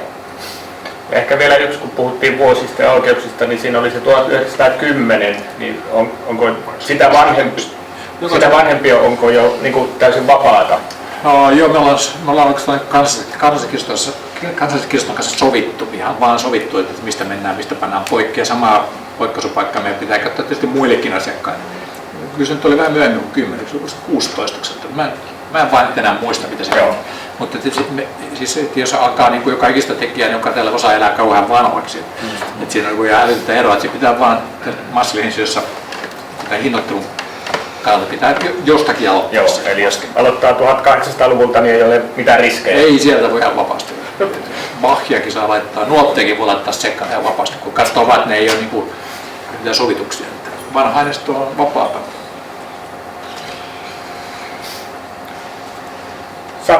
Ehkä mä vielä tästä luvattomasta käytöstä näin niin kuin juristin ominaisuudessa sanoisin sellaisen kommentin, että niin kuin kustannustoiminta toimialahan perustuu täysin tekijänoikeuksiin ja jos näin niin kuin toimialan imagon kannalta ajattelee, niin musta kustantajat yleensä hyvin vastuullisesti miettii näitä tekijänoikeusasioita, että niissä ei haluta stiplata, koska se on tosi noloa sitten siitä jäädä kiinni. Vahinkoja tietysti aina sattuu. Mutta että sitten jos joku nyt haluaa sellaista oikeudellista riskiä ottaa, niin tämän päivän maailmassa saattaa hyvin olla niin, että aika pitkään voi toimia ennen kuin siihen luvattomuuteen puututaan. Mutta sitten kun siihen puututaan, niin sitten se on 100%, kun siihen puututaan. Ja usein joku yksittäisen oikeudenhaltijan niin kuin kimmastuminen saattaa laukasta liikkeelle hyvin kalliin oikeudenkäynnin ja kun sieltä oikeudenkäynnistä tulee huono päätös, se on tavallaan portti sitten seuraaville lähteä niin kuin riiteleen oikeudessa, että tällainen yskähdys niin kuin juristin puolelta, että olkaa varovaisia. Joo, ja tietämättömyyteen voi vedota, mutta ei tämän pöydän ääressä ole. Siinä toki on minusta hyvä pointti, mitä Satu sanoi, että kun kustannustoimiala perustuu tekijänoikeuksiin ja kustantajien tekijänoikeuksia, tekijänoikeuksia käytetään aika hävyttömästikin niin verkkoympäristössä. Niin voi olla vaikea niin Rinta Rottingilla esiintyä sinne verkon suuntaan, että meidän tekijänoikeuksia pitää kunnioittaa, jos ei sitä itse kuitenkaan kuunnella toiseen suuntaan. Että sieltä ollaan helppo olla samaa mieltä tästä. Tässä kun on tämä maksava asiakas, niin niitä on siis erilaisia. Meillä on siis nämä diginatiivia niin sukupolvi Z nyt menossa. Ja ne käyttää 95% siis pelkkää mobiilia. Valitettavasti eivät suostu maksaa mistään mitään. Eli heille tyypillinen edunvalvojan kirjasto, esimerkiksi oppilaitos. Et sitä ei kannata. Sitten on taas meitä senioreita alkaa olla 2 miljoonaa, jotka pystymme ikään kuin omalla PayPalilla ja sormenjäljellä maksamaan tuosta vaan isoikin summia. Kannattaa kyllä niin pikkusen profiloida tuota palvelua sinne eri ryhmään. Hyvä.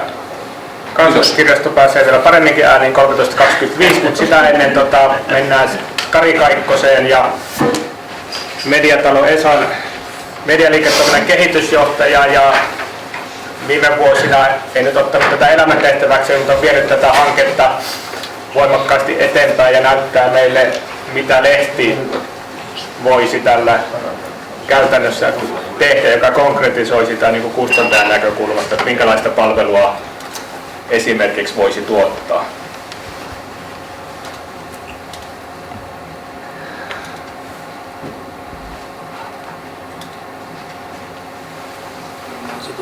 Jo ihan alussa.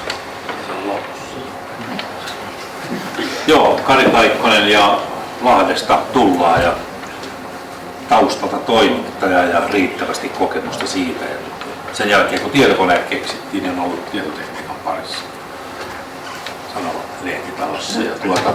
Tämä on todella rakas ja mielenkiintoinen aihe ollut, koska ensimmäisen vuosituhannen vaihteen jälkeen ensimmäisen kerran keskusteltiin tästä asioista Pirjon edeltäjien ja Konin kanssa, että miten digitalisaatio etenee tällä rintamalla, että digitoitaisiin vanhoja sisältöjä.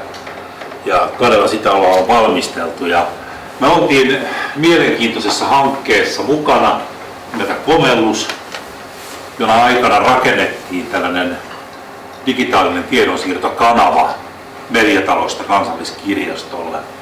Ja sieltä ryhdyttiin välittämään suoraan toimitusjärjestelmästä valmiit sivu-PDF-tiedostot ja siihen liittyen kaikki sivulla oleva sisältö XML-muotoisena tiedostona tänne Kansalliskirjaston suuntaan.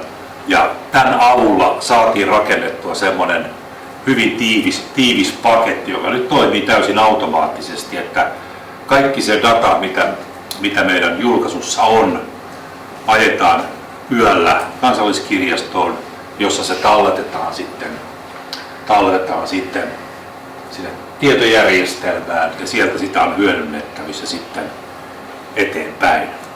Ja tässä on niin kuin iso asia tässä uudessa tiedoston tietojen siirrossa verrattuna siihen vanhempaan, että vanhemmat aineistothan on talletettu, digitoitu mikrofilmeistä ja siitä tehty sitten tällainen automaattinen OCR-lukuprosessi, jonka perusteella ne sisällöt on sitten talletettu sinne tietojärjestelmään.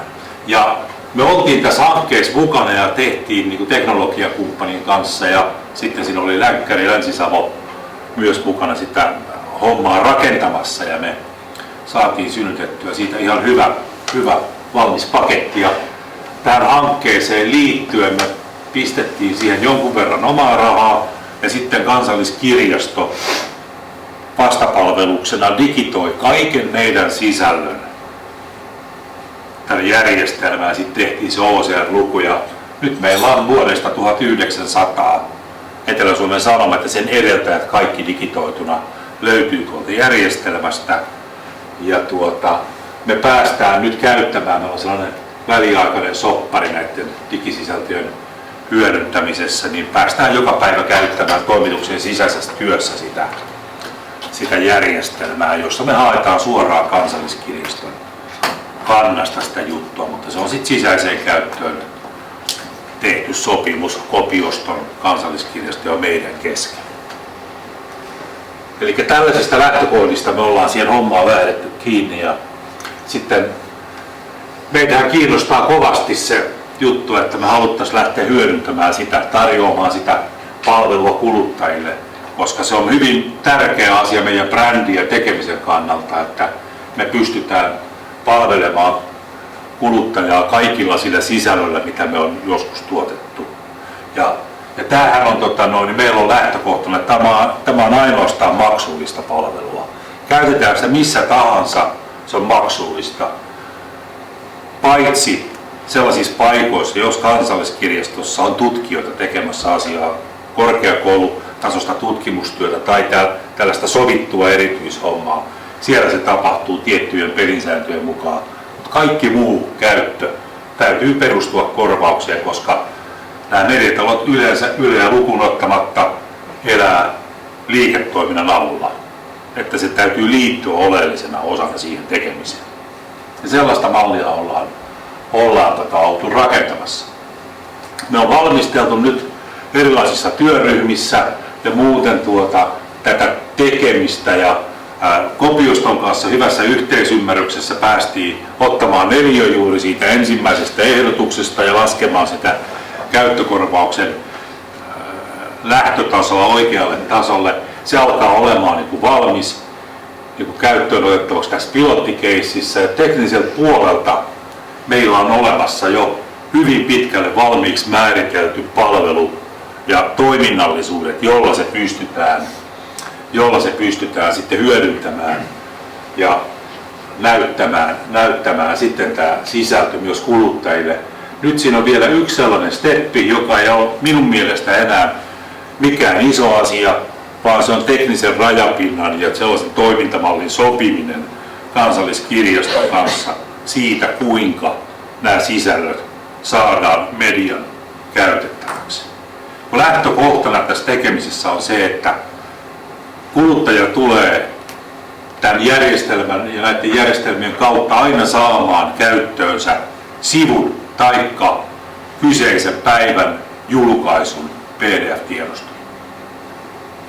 Tässä palvelussa on mahdollista esittää sitä sisältöä ainoastaan sivuna, tai jos sitä vielä vähän eteenpäin, niin leikkeenä, että se ei ole samalla tavalla hyödynnettävissä niin kuin puhtaana tekstisisältönä laajemmissa kokonaisuuksissa. Eli lopputuote käyttäjälle on tässä kohtaa vanhemmista aineistoista aina se sivu.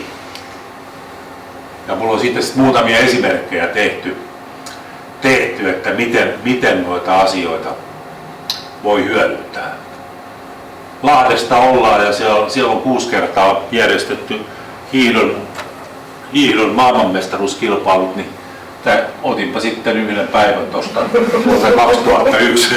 2001 meidän arkistosta kuvaruutukaappauksen, että mitä sieltä löytyy.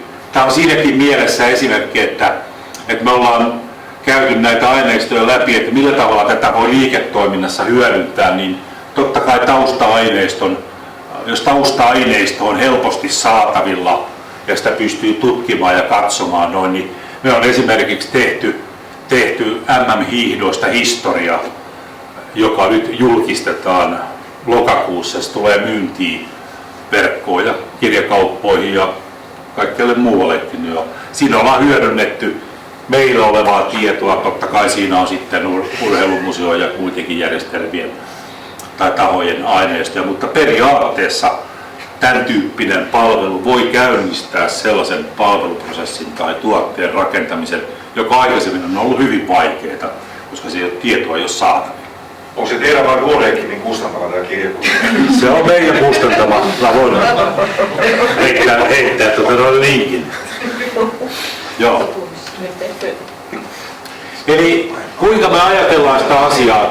Mehän viedään, koska nyt ihmiset käyttää sisältöjä hyvin nopeasti. Meidän palveluun käyttäjät tulee artikkeliperäisesti. Ne tulee joko etusivulta juttua katsomaan, ne tulee jostain viittauksista, Googlen hausta, Facebookista, mistä tahansa. Ne tulee meidän palveluun, kirjautuu sisään, jos se on maksullista, se tapahtuu automaattisesti. He pääsee sellaiseen artikkelinäkymään. Niin mä otin tuossa nyt ihan vaan esimerkiksi vaikka Ville Haapasalo, Lahdessa vaikuttanut kaveri ja liikkuu paljon, niin jos me julkaistaan meillä sisältöä Ville Haapasalosta meidän palvelussa, niin me voidaan heittää tähän artikkeliin sellainen täki, joka nyt on tässä kohtaa vaikka Ville Haapasalo. Niin kun me tämä järjestelmä saadaan käyttöön, me pystytään listaamaan, mitä muita tuoreita juttuja siihen on ja mitä juttuja löytyy arkistosta. Eli me saadaan sieltä arkistosta suoraan kytkettyä maailman sivu lapsesta lähtien, kaikki Ville Haapasaloon liittyvät tarinat, ja pystytään sitten hakemaan täältä sen palvelun avulla se kohta siitä arkistosta käyttäjälle esiin, joka sitten pystyy sitten katsomaan, että okei, se on 20 vuotta sitten näyttänyt tuolta ja se on tehnyt näitä ja näitä asioita. Eli kytketään se vanha tieto ihan relevanttiin tuoreeseen tapahtumaan meidän palvelussa koko ajan, jolloin se saa niinku ihan uuden käyttöulottuvuuden, että se ei ole sen tyyppistä, se ei ole arkistokäyttöä enää perimmässä määrin, että hei menenpä arkistoon ja kaiva jotain, vaan se on ihan arkipäivän elämässä. Siinä voisi aivan hyvin, jos käytetään tällaista esimerkkiä, kun Mika Lahdessa on oikein pitkään keskusteltu, on tällainen Teivan hotelli, jota on suunniteltu vuodesta 1982 lähtien. Ja nyt ne on meinaa, että ei ehtinyt näihinkään MM-kisoihin. Vielä kun ei saanut päätettyä, että voiko se mennä 5 metriä vai 10 metriä veden päälle se hotelli sit Vesijärven rannasta. Eli pystyy rakentamaan todella merkittäviä isoja palvelukokonaisuuksia kytkemällä tiettyjä asioita. Ja tämä on mun mielestä aivan ehdottomasti tämän tyyppisen palvelun parasta antia, koska sen pitää olla helposti saatavilla käytettävissä ihmisillä eri kuvioissa. No sitten tässä on aina pikkusen tekniikkaa, mutta että miten tämä sitten käytännössä toimii.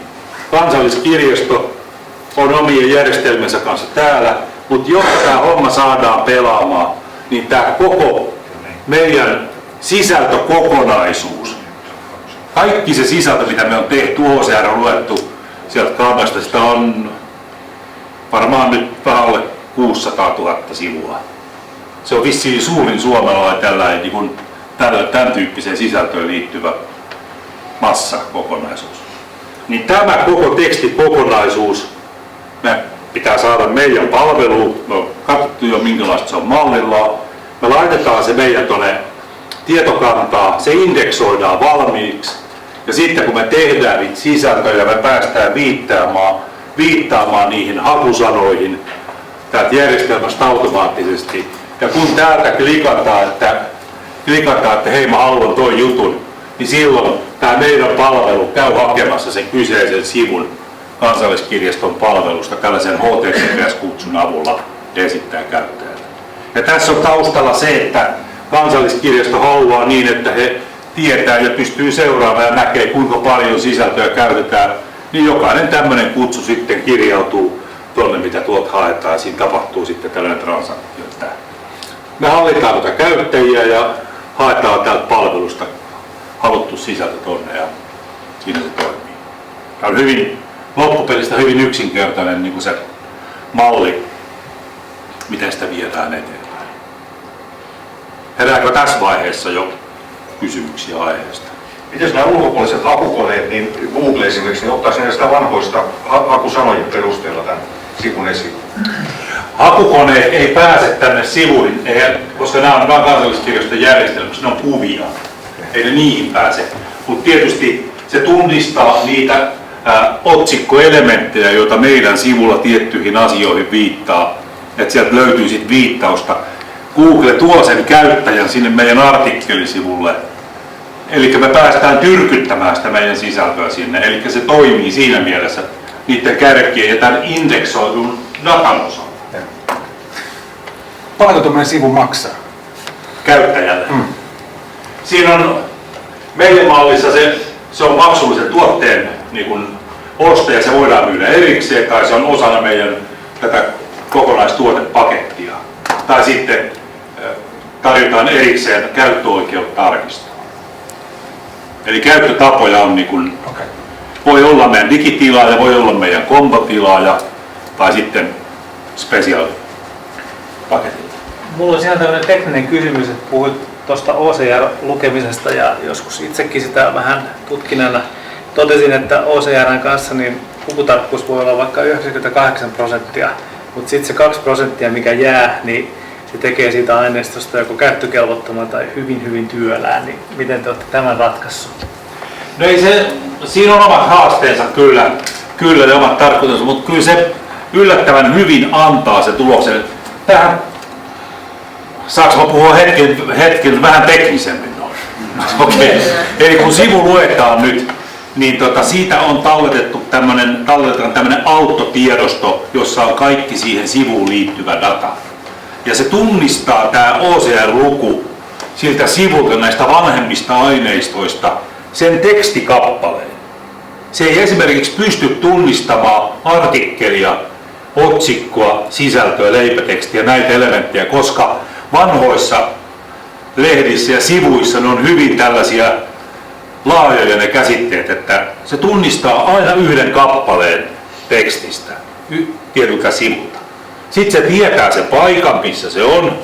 Tämä auttotiedosto on merkattu, että okei, se on sivulla tässä kohtaa. Ja sitten se liittyy tällaiseen sivukuvaan, tällaiseen julkaisupäivään, tällaiseen julkaisuun. Eli siinä on hyvin paljon metatietoa, jota voi hyödyntää. Ja tämän tekstisisällön hyödyntäminen, kun se putsaa hyvin sen sisällön siitä, että hyödyntää sen tekstin, mikä on, ja sitten siihen liittyvät metatiedot erikseen, niin se parantaa sitä käytettävyyttä. Ja näitä asioita me ollaan katsottu siinä, että miten sitä pystyy hyödyntämään niin kuin meidän tarpeiden mukaan sitä asiaa. Mutta ei tämä ihan niin kuin helppoa, että on jo muutama vuosi reenattu ja katsottu, kuin se menisi se asia, että kyllä siinä omat haasteensa. Okei. No sitten lisää näitä käyttötarkoituksia, niin totta kai se voi olla, tämä on suoraan niin kuin näkymä tuosta Kansalliskirjaston palvelusta, että siellä on ihan hyvät hakuvälineet, voi käydä hakemassa sisältöä arkistokäyttöliittymässä, palauttaa ihan samalla tavalla tämän sivun ja sitten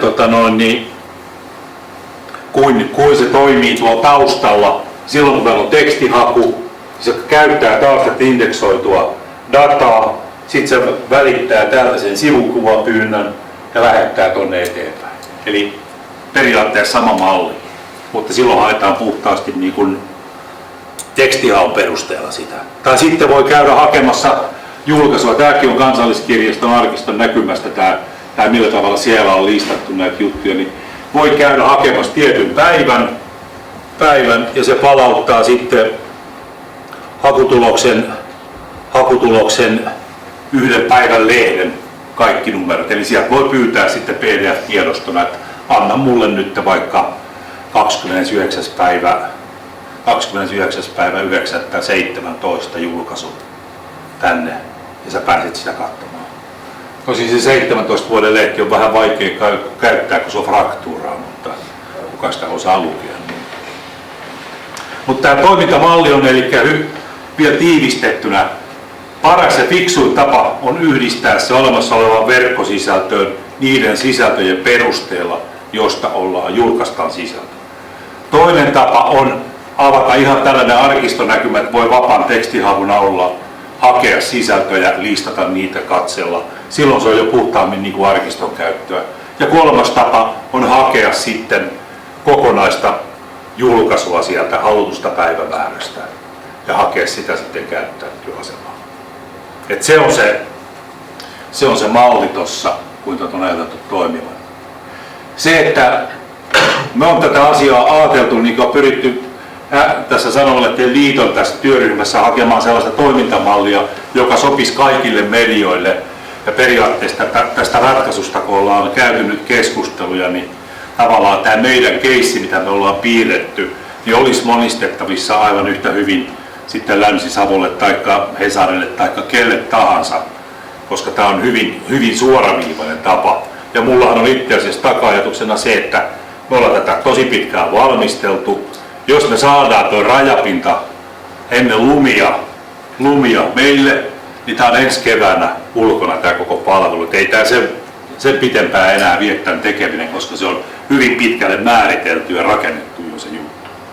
Ja sitä pystyisi hyödyntämään. Mutta tässä on vielä muutama asia. Sitten Pirjo varmaan voi palata tuossa omassa esityksessään siihen, että mitä asioita siinä on niin kuin teidän kannalta sitten vielä tekemättä. Mutta hyvin pitkällä ollaan nyt tässä tekemisessä.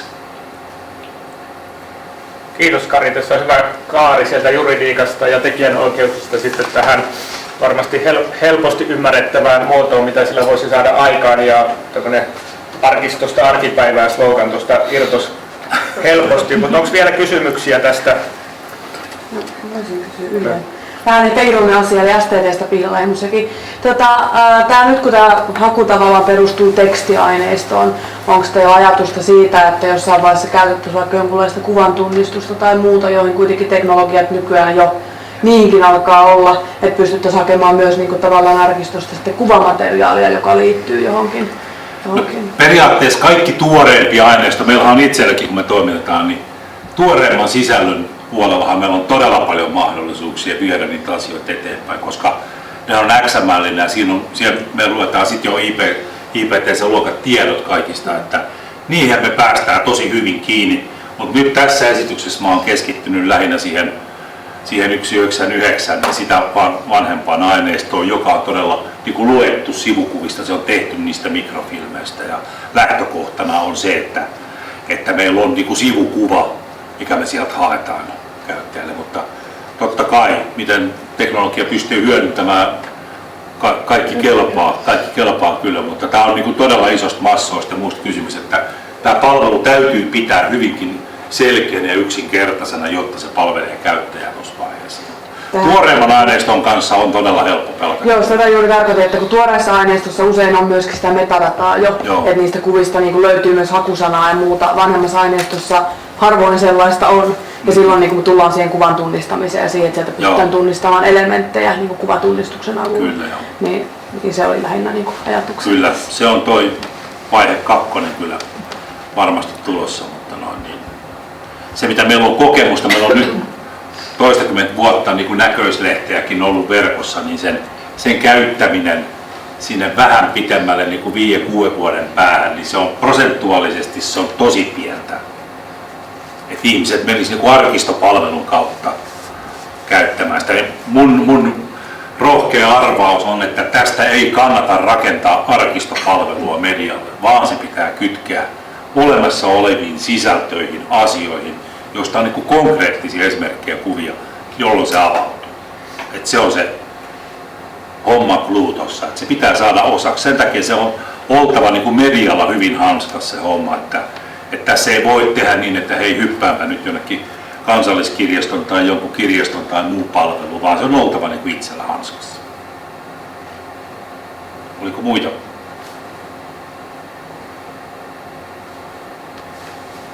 Jos ei tässä vaiheessa, niin mennään eteenpäin. Kansalliskirjasto on tässä jo vilahdellutkin ja Karin esityksen kautta tuli hyvin esille, että on ollut merkittävästi tekemässä jo pitkää yhteistyötä joidenkin lehtien kanssa ja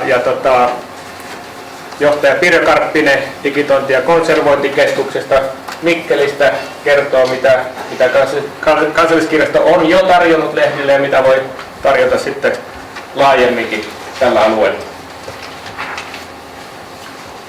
Joo, hyvää päivää kaikki. Tosiaan mä oon Pirjo Karppinen Kansalliskirjastosta tuolta Mikkelin digitointi- ja konservointikeskuksesta.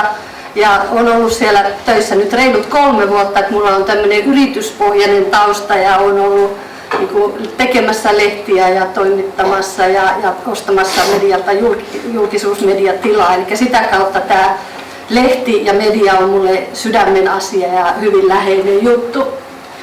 Mä sain tämmöisen otsikon kuin mitä Kansalliskirjasto voi tarjota sanomalehdille, mutta ajattelin, että näytän muutaman taustadian ensin ennen sitä. Eli kaikille lieneekö tuttu se, että Kansalliskirjastohan juontaa vuodesta 1640 asti, kun Pietari Brahe perusti Akatemian Turkuun ja silloin samaan aikaan perustettiin Kansalliskirjasto, eli kirjasto sinne. Ja median kanssa meillä on muutakin yhteistä. Sanotaan, että kirjan painannan juuret juontaa sinne, kun perustettiin kirjasto, niin piti saada kirjoja. Ja kirjan painantaja myöskin kerrotaan, että paperin tuotanto Suomessa olisi juontanut sieltä, että sitten tarvittiin myöskin sitä paperia, että voidaan kirjoja painaa. Ja tietenkin meillä on suuret kokoelmat eri hallitsijoiden ja valtakuntien alla, kun ollaan oltu aina vapaakappalekirjasto. Eli se tarkoittaa sitä, että kaikesta julkaistusta materiaalista on aina 1 kappale tullut meille Kansalliskirjastoon. Ja Turun padon jälkeen muutettiin Helsinkiin Ja erittäin merkittävä osuus niin kuin Kansalliskirjaston kokoelmien kokoamisessa on ollut lahjoitukset. Ihan siis kautta alkaen, ihan alkupuolelta historiaa tähän päivään saakka, että sivistyneistö on katsonut, että Kansalliskirjasto on semmoinen kansallinen omaisuus ja sinne on lahjoitettu paljon merkittäviä aineistoja. Nykypäivänä myöskin esimerkiksi joku Peter von Bachin kokoelma ihan tässä tuoreimpina. Ja Kansalliskirjasto on maan vanhin ja suurin tieteellinen kirjasto, eli olemme nimenomaan tämmöinen tutkimus- ja tiedekirjasto enemmän. Ja tuohon kirjasin nuo lakisääteiset tehtävät, mitkä Kansalliskirjastossa on. Eli turvata Suomessa yleisön saataville saatettujen kansallisen kulttuuriaineistojen säilyttäminen tuleville polville, saattaminen tutkijoiden ja muiden tarvitsijoiden käyttöön. Tämä on lakisääteinen tehtävä. Ja sitten toinen yliopistolaissa määritelty tehtävä on, että kehittää ja tarjota kansallisia palveluja nimenomaan tänne yliopistojen kirjastolle, yleisille kirjastoille, ammattikorkeakirjastoille, erikoiskirjastoille ja sitten edistää kotimaista ja kansainvälistä yhteistyötä. Että tämä esimerkiksi varmaan lienee sitä. Ja minkä takia Kansalliskirjasto on ollut aktiivinen tässä asiassa, niin otin yhdellä slaidilla tämän Kansalliskirjaston niin kuin tulevankin strategiakehyksen tuonne vuoteen 2020 asti. Eli tämä meidän toiminta, että miksi me ollaan olemassa ja mitä me tehdään, niin sehän tulee tuolta lainsäädännöstä. Kulttuuriperintö säilytetään ja sen saatavuutta parannetaan ja välitetään, tuotetaan tietosisältöjä kirjastoverkolle ja tietoyhteiskunnan muiden toimijoiden tarpeisiin ja nimenomaan yhteistyössä. Tämä yhteistyö on se oleellinen asia. Meidän visio on se, että kansakunnan aarteet kaikille, ja aarteet tässä tarkoittaa tietenkin sitten niitä kokoelmia ja aineistoja, mitä meillä on. Meillä on 3 tämmöistä tavallaan strategista päämäärää, mitä asioita me edistetään. Yksi näistä on digitaaliset palvelut yhteiskunnan käyttöön, ja tämä mitä me tässä tehdään niin on varmasti nimenomaan sitä. Ja se voi sitten poikia erilaisia toimenpiteitä. Sitten se, että tietovarantomme ja palvelumme tukevat avoimuutta, sen takia me halutaan kertoa ja olla mukana kehittämässä. Ja sitten, että luodaan edellytyksiä tutkimukselle ja kehitykselle ja oppimisympäristöille. Nämä on tämmöisiä niin kuin taustateemoja. Eli julkinen toiminta, avoimuus ja yhteistyö. No sitten jos mennään sanomalehtiaineistoihin, niin kuin tässä oli puhetta, niin nämä vanhat sanomalehdet, ne ovat tekijänoikeudellisesti vapaita. Me ollaan digitoitu kaikki vuoteen 1910 saakka ja siitä hiukan eteenpäin. Noin 4,2 miljoonaa sivua on meillä digitaalisena arkistossa. Ja siitä siis vapaasti tekijänoikeudellisesti vapaita on 46% ja loput on sitten käytössä sopimuksen mukaan tai sitten vapaakappalekirjastoissa, joita on vain nämä 6 vapaakappalekirjastoa Suomessa ja niissäkin on sellaiset erilliset pisteet, missä voi lukea ja josta ei voi lähettää eikä mitään. Se on se lakisääteinen malli. Vapaakappalekirjastoissa on kaikki. Mutta sitten meillä on mikrokuvattuna kaikki sanomalehdet alusta alkaen tähän päivään ja noin 40 miljoonaa sivua on sitä aineistoa. Siitä on digitoitu pieni osa yhteistyössä esimerkiksi lehtien kanssa, joita tässä jo edellä mainittiin, on tehty koko historia digitoitu, mutta siellä on paljon työtä. Ja siis mikrokuvattu filmille ja ne on mustavalkoisia. Ja sitten 3/3, nämä kaikki käyttäytyy niin kuin tekijänoikeudellisesti vähän eri tavalla. 3/3 on tämä digitaalisesti vastaanotetut aineistot. Eli kuten Kari tuossa mainitsi, niin ollaan kehitetty tämmöinen järjestelmä, että voidaan ottaa sähköisesti vastaan sanomalehtiaineistoja. Ja uutta aineistoa tulee ehkä tuommoinen, siis Suomessa ilmestyy noin 700 000 sivua vuodessa. Varmaankin tässä muuttuu hiukan niin kuin ajan mittaan.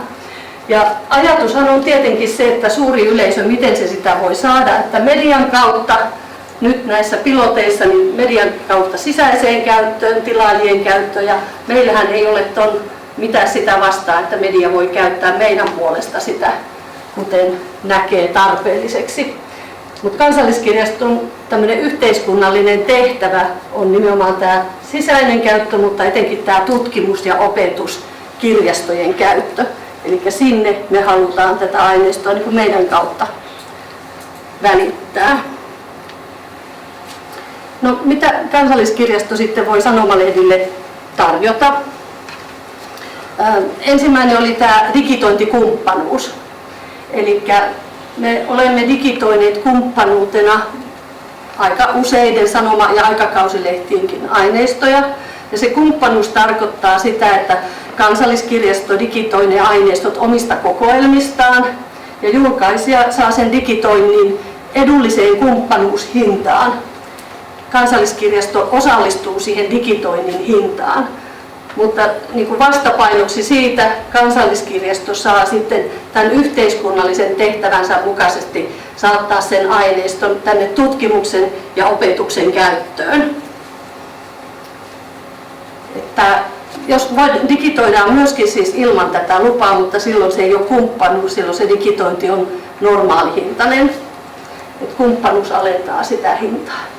Ja me digitoidaan aineistoja siis mikrofilmiltä.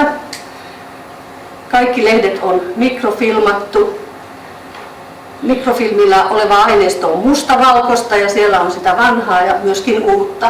Mutta myöskin paperilta, eli lehdet usein haluavat sen värillisen aineiston. Silloin kun on tullut ensimmäiset värilliset sivut aikakausilehtiin tai sanomalehtiin, niin siitä eteenpäin värillisenä ja silloin se tehdään paperilta. Ja sitten tämä jälkikäsittely kuuluu tähän pakettiin myöskin. Sitä ei ole pakko ottaa, mutta se on niin kuin yksi vaihtoehto. Eli se on tämä, mihin Kari viittasi tässä, tämä OCR Nets Altopass, joka tekee sen tekstin tunnistuksen sinne, jolloin se hakusanoilla voidaan hakea aineistoja koko siitä massasta. Tämä mahdollistaa sen, että se aineisto on siellä löydettävissä ja se on käytettävissä, ja toi PAS tarkoittaa digitaalista pitkäaikaista säilyttämistä, eli sitten myöskin turvassa siellä. Ja tässä me ollaan nyt sitten Aviisi-projektissa viimeisen 2 vuoden aikana pilotoitu tätä aineistojen käyttöön saattamista, niin kuin Kari tuossa näytti. Ja se ensimmäinen vaihe oli se, että se aineisto tuli tuolta meidän verkkopalvelun käyttö, siis julkaisijan omaan sisäiseen toimitukselliseen käyttöön. Sitten se tuli kopiostolle käyttöön sitä varten, että he voivat katsoa niitä tekijänoikeusasioita sieltä, ja sitten Kansalliskirjaston käyttöön.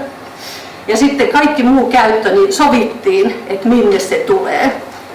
Ja sopijapuolina oli toi kopiosto, sitten julkaisija ja Kansalliskirjasto.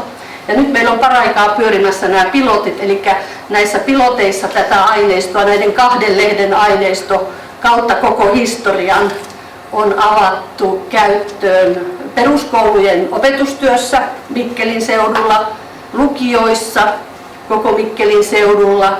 Sitten se on siellä arkistoissa, eli Kansallisarkistossa ja Elinkeinoelämän keskusarkiston niin kuin tutkijapisteissä, kirjastojen tutkijapisteissä, asiakaskäyttöpisteissä ja sitten media omassa käytössä. Eli nämä pilotit on käynnissä. Mä en ottanut niistä käyttäjämääriä, koska mun mielestä mediat voi sitten itse kertoa siitä, että kuinka paljon sieltä on käyttöä. Että se ehkä ei ole mun roolini. No se oli, ensimmäinen oli toi digitointi. No sitten toinen on tämä aineistojen pysyvä säilytys. Eli tuon lain pohjalta niin me säilytetään pysyvästi 1 kappale jokaista paperista lehteä tuleville sukupolville. Sitten me mikrokuvataan tällä hetkellä sanomalehdet pysyvää säilytystä varten. Ja tämä mikrokuvauksen rooli on se, että se on ensinnäkin edullinen tapa tehdä se. Sitten se on varma, eli esimerkiksi Hesarille teidän juhlakirjaa varten toimitettiin sieltä mikrofilmiltä niin kuin sitä suurikokoista painosta varten sitten originaalit, koska se säilyy hyvänä, se säilyy 500 vuotta ja siitä voidaan suurentaa vaikka seinän kokoinen suurennos, eli se laatu on hyvä, mutta se on mustavalkoinen. Ja sitten jos me ollaan digitoitu tai otettu vastaan se aineisto digitaalisena, niin se me säilytetään myöskin.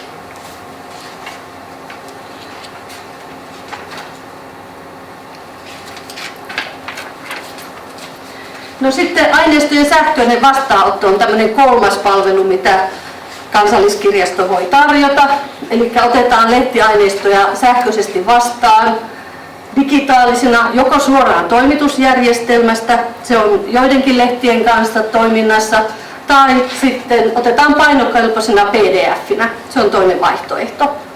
Ja tässä on tietenkin etuina on se, että tämä on neliväristä tämä aineisto, niin otetaan sekä niin kuin tämän päivän lehtiä, mutta myöskin takautuvasti voidaan ottaa painokelpoiset aineistot.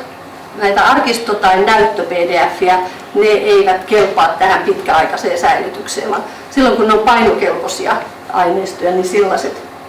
Ne on nelivärisiä, niissä on korkea laatu, siellä ei ole sitä ryppyjä eikä väriliukumia eikä matkaan kuljetuksessa tapahtuneita vaurioita, mitä paperilehdessä saattaa olla ja myöskin mikrofilmillä. Siellä on metatiedot mukana. Tietenkin se antaa säästöjä kaikille, koska sitä ei tarvitse enää digitoida ja toisaalta se on hirveän nopea ja sitten se on täysin automatisoitavissa. Eli meille tulee päivittäin lehdet toimitusjärjestelmästä tai PDF-nä ja se ei vaadi enää niin kuin henkilötyötä. Ja sitten tietenkin kun se on hyvälaatuinen, niin se jälkikäsittely, eli nimenomaan tämä OCR-räys ja aineiston löytyminen, niin se paranee. Samoin kuvien laatu tietenkin paranee verrattuna näihin muihin muotoihin. Keskeyttäkää, jos haluatte kysyä jotain tässä välillä.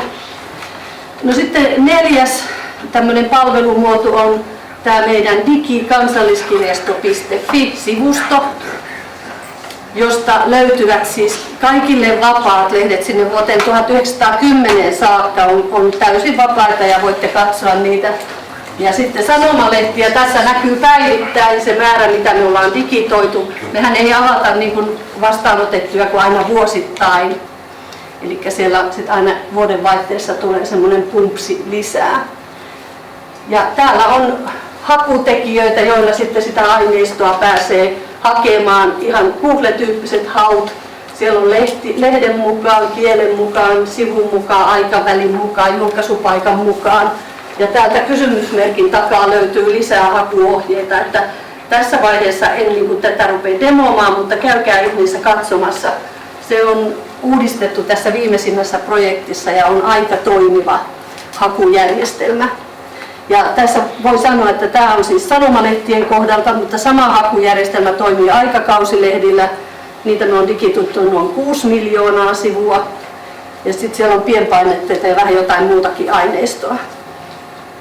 Et käykää katsomassa ja kokeilemassa. Siellä on tuo palautenappula, niin sieltä voi sitten lähettää viestejä myöskin, jotka tulee suoraan meille. Ja sitten viidentenä kohtana on tämmöinen tutkimus- ja kehitysyhteistyö, mitä me tehdään koko ajan tämän aineiston verkkokäytön niin kuin parantamiseksi. Ja tuossa Kari jo mainitsikin tuon komelluksen. Se on yksi näistä projekteista, jossa me rakennettiin tämä sähköinen vastaanottojärjestelmä ja automatisoitiin se. Nyt meillä on käytössä tämä Avisi, jota on tehty kopiosta ja julkaisijoiden kanssa. Eli sopimalla otettu näiden lehtien aineistot pilottikäyttöön näissä peruskouluissa, lukioissa ja muissa sovituissa pisteissä. Siellä on myöskin tämä tutkimus. Sitten yksi iso osa on tämä Digital Humanities, digitaalinen humanismi. Eli siellä on useampikin hankkeita, yliopistotasoisia hankkeita, joissa niin kuin tutkitaan sitä, että miten big data, eli aineisto- ja tekstisisältöjä voi niin kuin algoritmien avulla matemaattisesti tutkia. Et siellä ei mennä sisältöihin, vaan siellä tutkitaan tavuja tai merkkejä. Et esimerkiksi voidaan hakea, olen nähnyt tämmöisen esimerkin kuin vaivainen, miten sana esiintyy eri kausina ja miten sen sisällöt ovat muuttuneet. Et se on ehkä tätä tieteellistä tutkimusta hyvin pitkälti. Mutta se on erittäin merkittävää, että esimerkiksi Turun yliopiston akatemiaprofessuuri just saanut henkilö Hannu Salmi, niin hän käyttää pelkästään näitä vapaita historiallisia sanomalehtiä tutkimuksensa aiheena. Tutkii sitä tietoteknisesti ja tekee useampia väitöskirjoja siellä työn alla aiheesta. Ja tämän yhteistyön niin kuin taustallahan on tämmöinen selvitys, joka on tehty, olisiko tämä 14.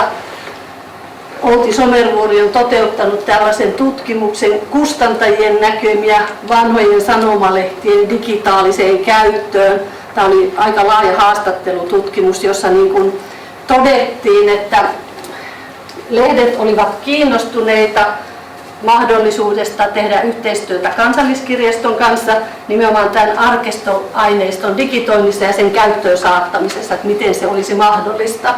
Ja sitten kuitenkin se on sen verran arvokasta digitoida suuria aineistomassoja, että tälle yhteistyössä tekemällä, kustannukset jakamalla, niin silloin se niin kuin tuntui toimivalta mallilta ja sitä nyt ollaan tehty tässä eri tahojen kanssa. Ja toinen tämmöinen tausta-aineisto, joka tätä työtä on vauhdittanut, on tämä varmaan useammallekin medialle tuttu TEM-raportti vuodelta 2014 tästä median murroksesta, joka tavallaan siellä oli paljon siitä, että julkisten toimijoiden ja yritysten yhteistyöllä voidaan avata niin kuin uudenlaisia liiketoimintamahdollisuuksia ja siellä oli erilaisia toimenpidesuosituksia tässä raportissa, mitä voidaan tehdä. Kehittää digipalveluja ja tehdä yhteistyötä ja verkostoitua. Ja sitten tämä tekijänoikeusasioiden hoitaminen kuuluu tähän muistiin, että näitä asioita tässä on sitten viety eteenpäin. Tässä ehkä tämä tämmöinen yleisellä tasolla oleva esitys. Kiitos Pirjo, tuli roolit ja palvelut selkeä. Onko Pirjolle Kansalliskirjaston palveluista kysyttävää? Ehkä semmoinen sillä aikaa kun mietitte, niin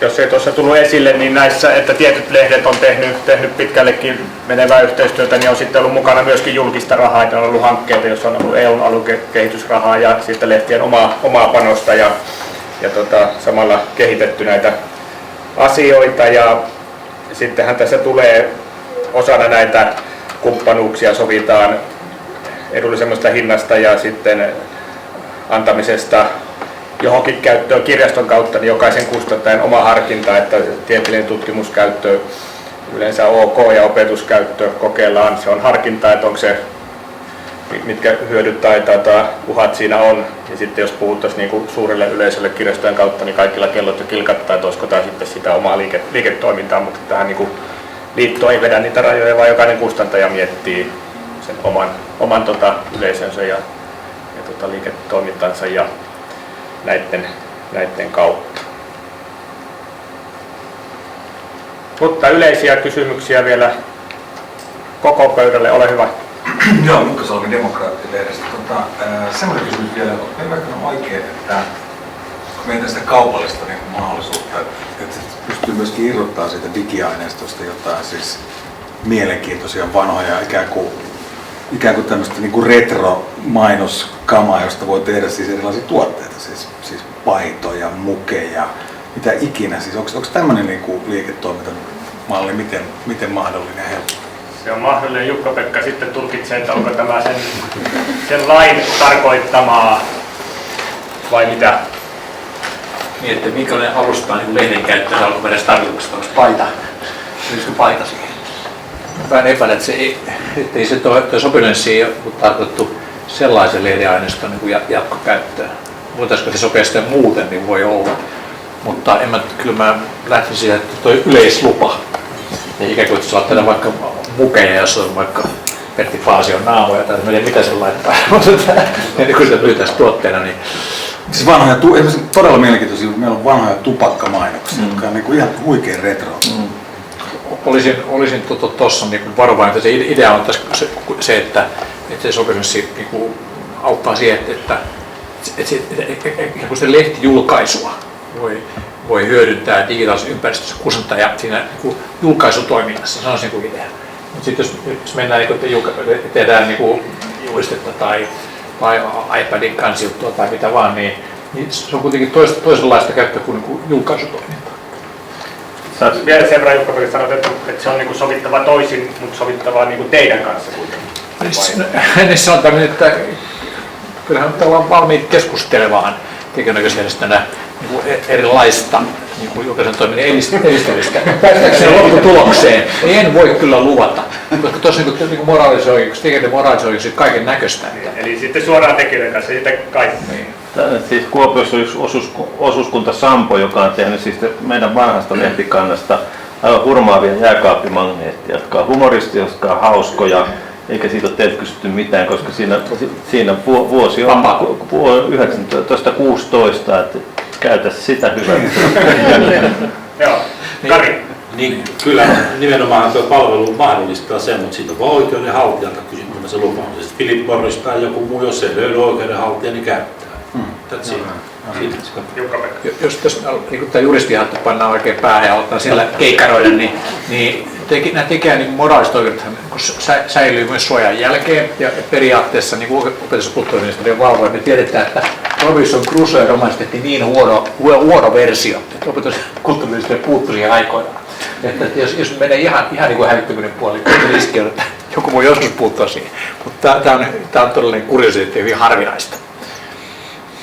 Tässä on hyvä esimerkki uusiotuotannosta. Jyvät ja akanat, vanha jyvät, tämä on meidän vanhasta lehtikannasta ja he käyttää siitä julkaisee erilaisia asioita, niin kuin tekin julkaisette omia vanhoja lehtiä.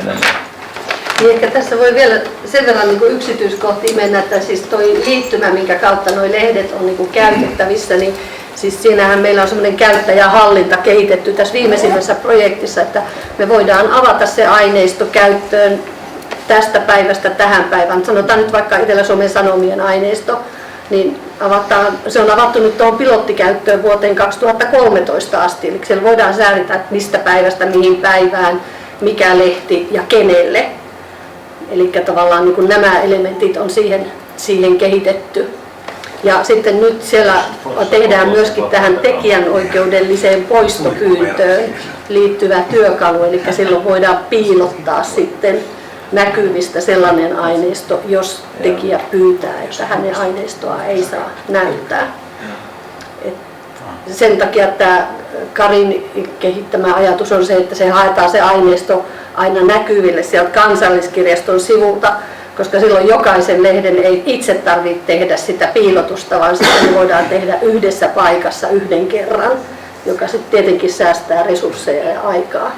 Ei se pysy hallinnassa kenellekään, jos kaikki pitäisi hoitaa tavallaan. Jukka-Pekka on se linkki, joka hoitaa piirtelee se leikkeen. Pirjo piilottaa. Viime käsiä se homma. Ja tosiaan niin kuin Kari sanoi, niin tässä on tämmöinen tekninen rajapinta ratkaisematta ja mä en ymmärrä siitä sen enempää, mutta se pyritään seuraavaksi ratkaisemaan, jolloin ensi kevään lumi. Päätöksen toteuttamista. Sekin on. Joo. Hyvä, jos ei ole yleisempää, niin hetken aikaa erityisasiantuntijat on käytettävissä, jos haluatte kahden kesken koputella kopiaston tai Kansalliskirjaston ovea tai kysyä muilta asiantuntijoilta ja muuten kiitetään osallistumisesta ja jatketaan asian edistämistä. Kiitos.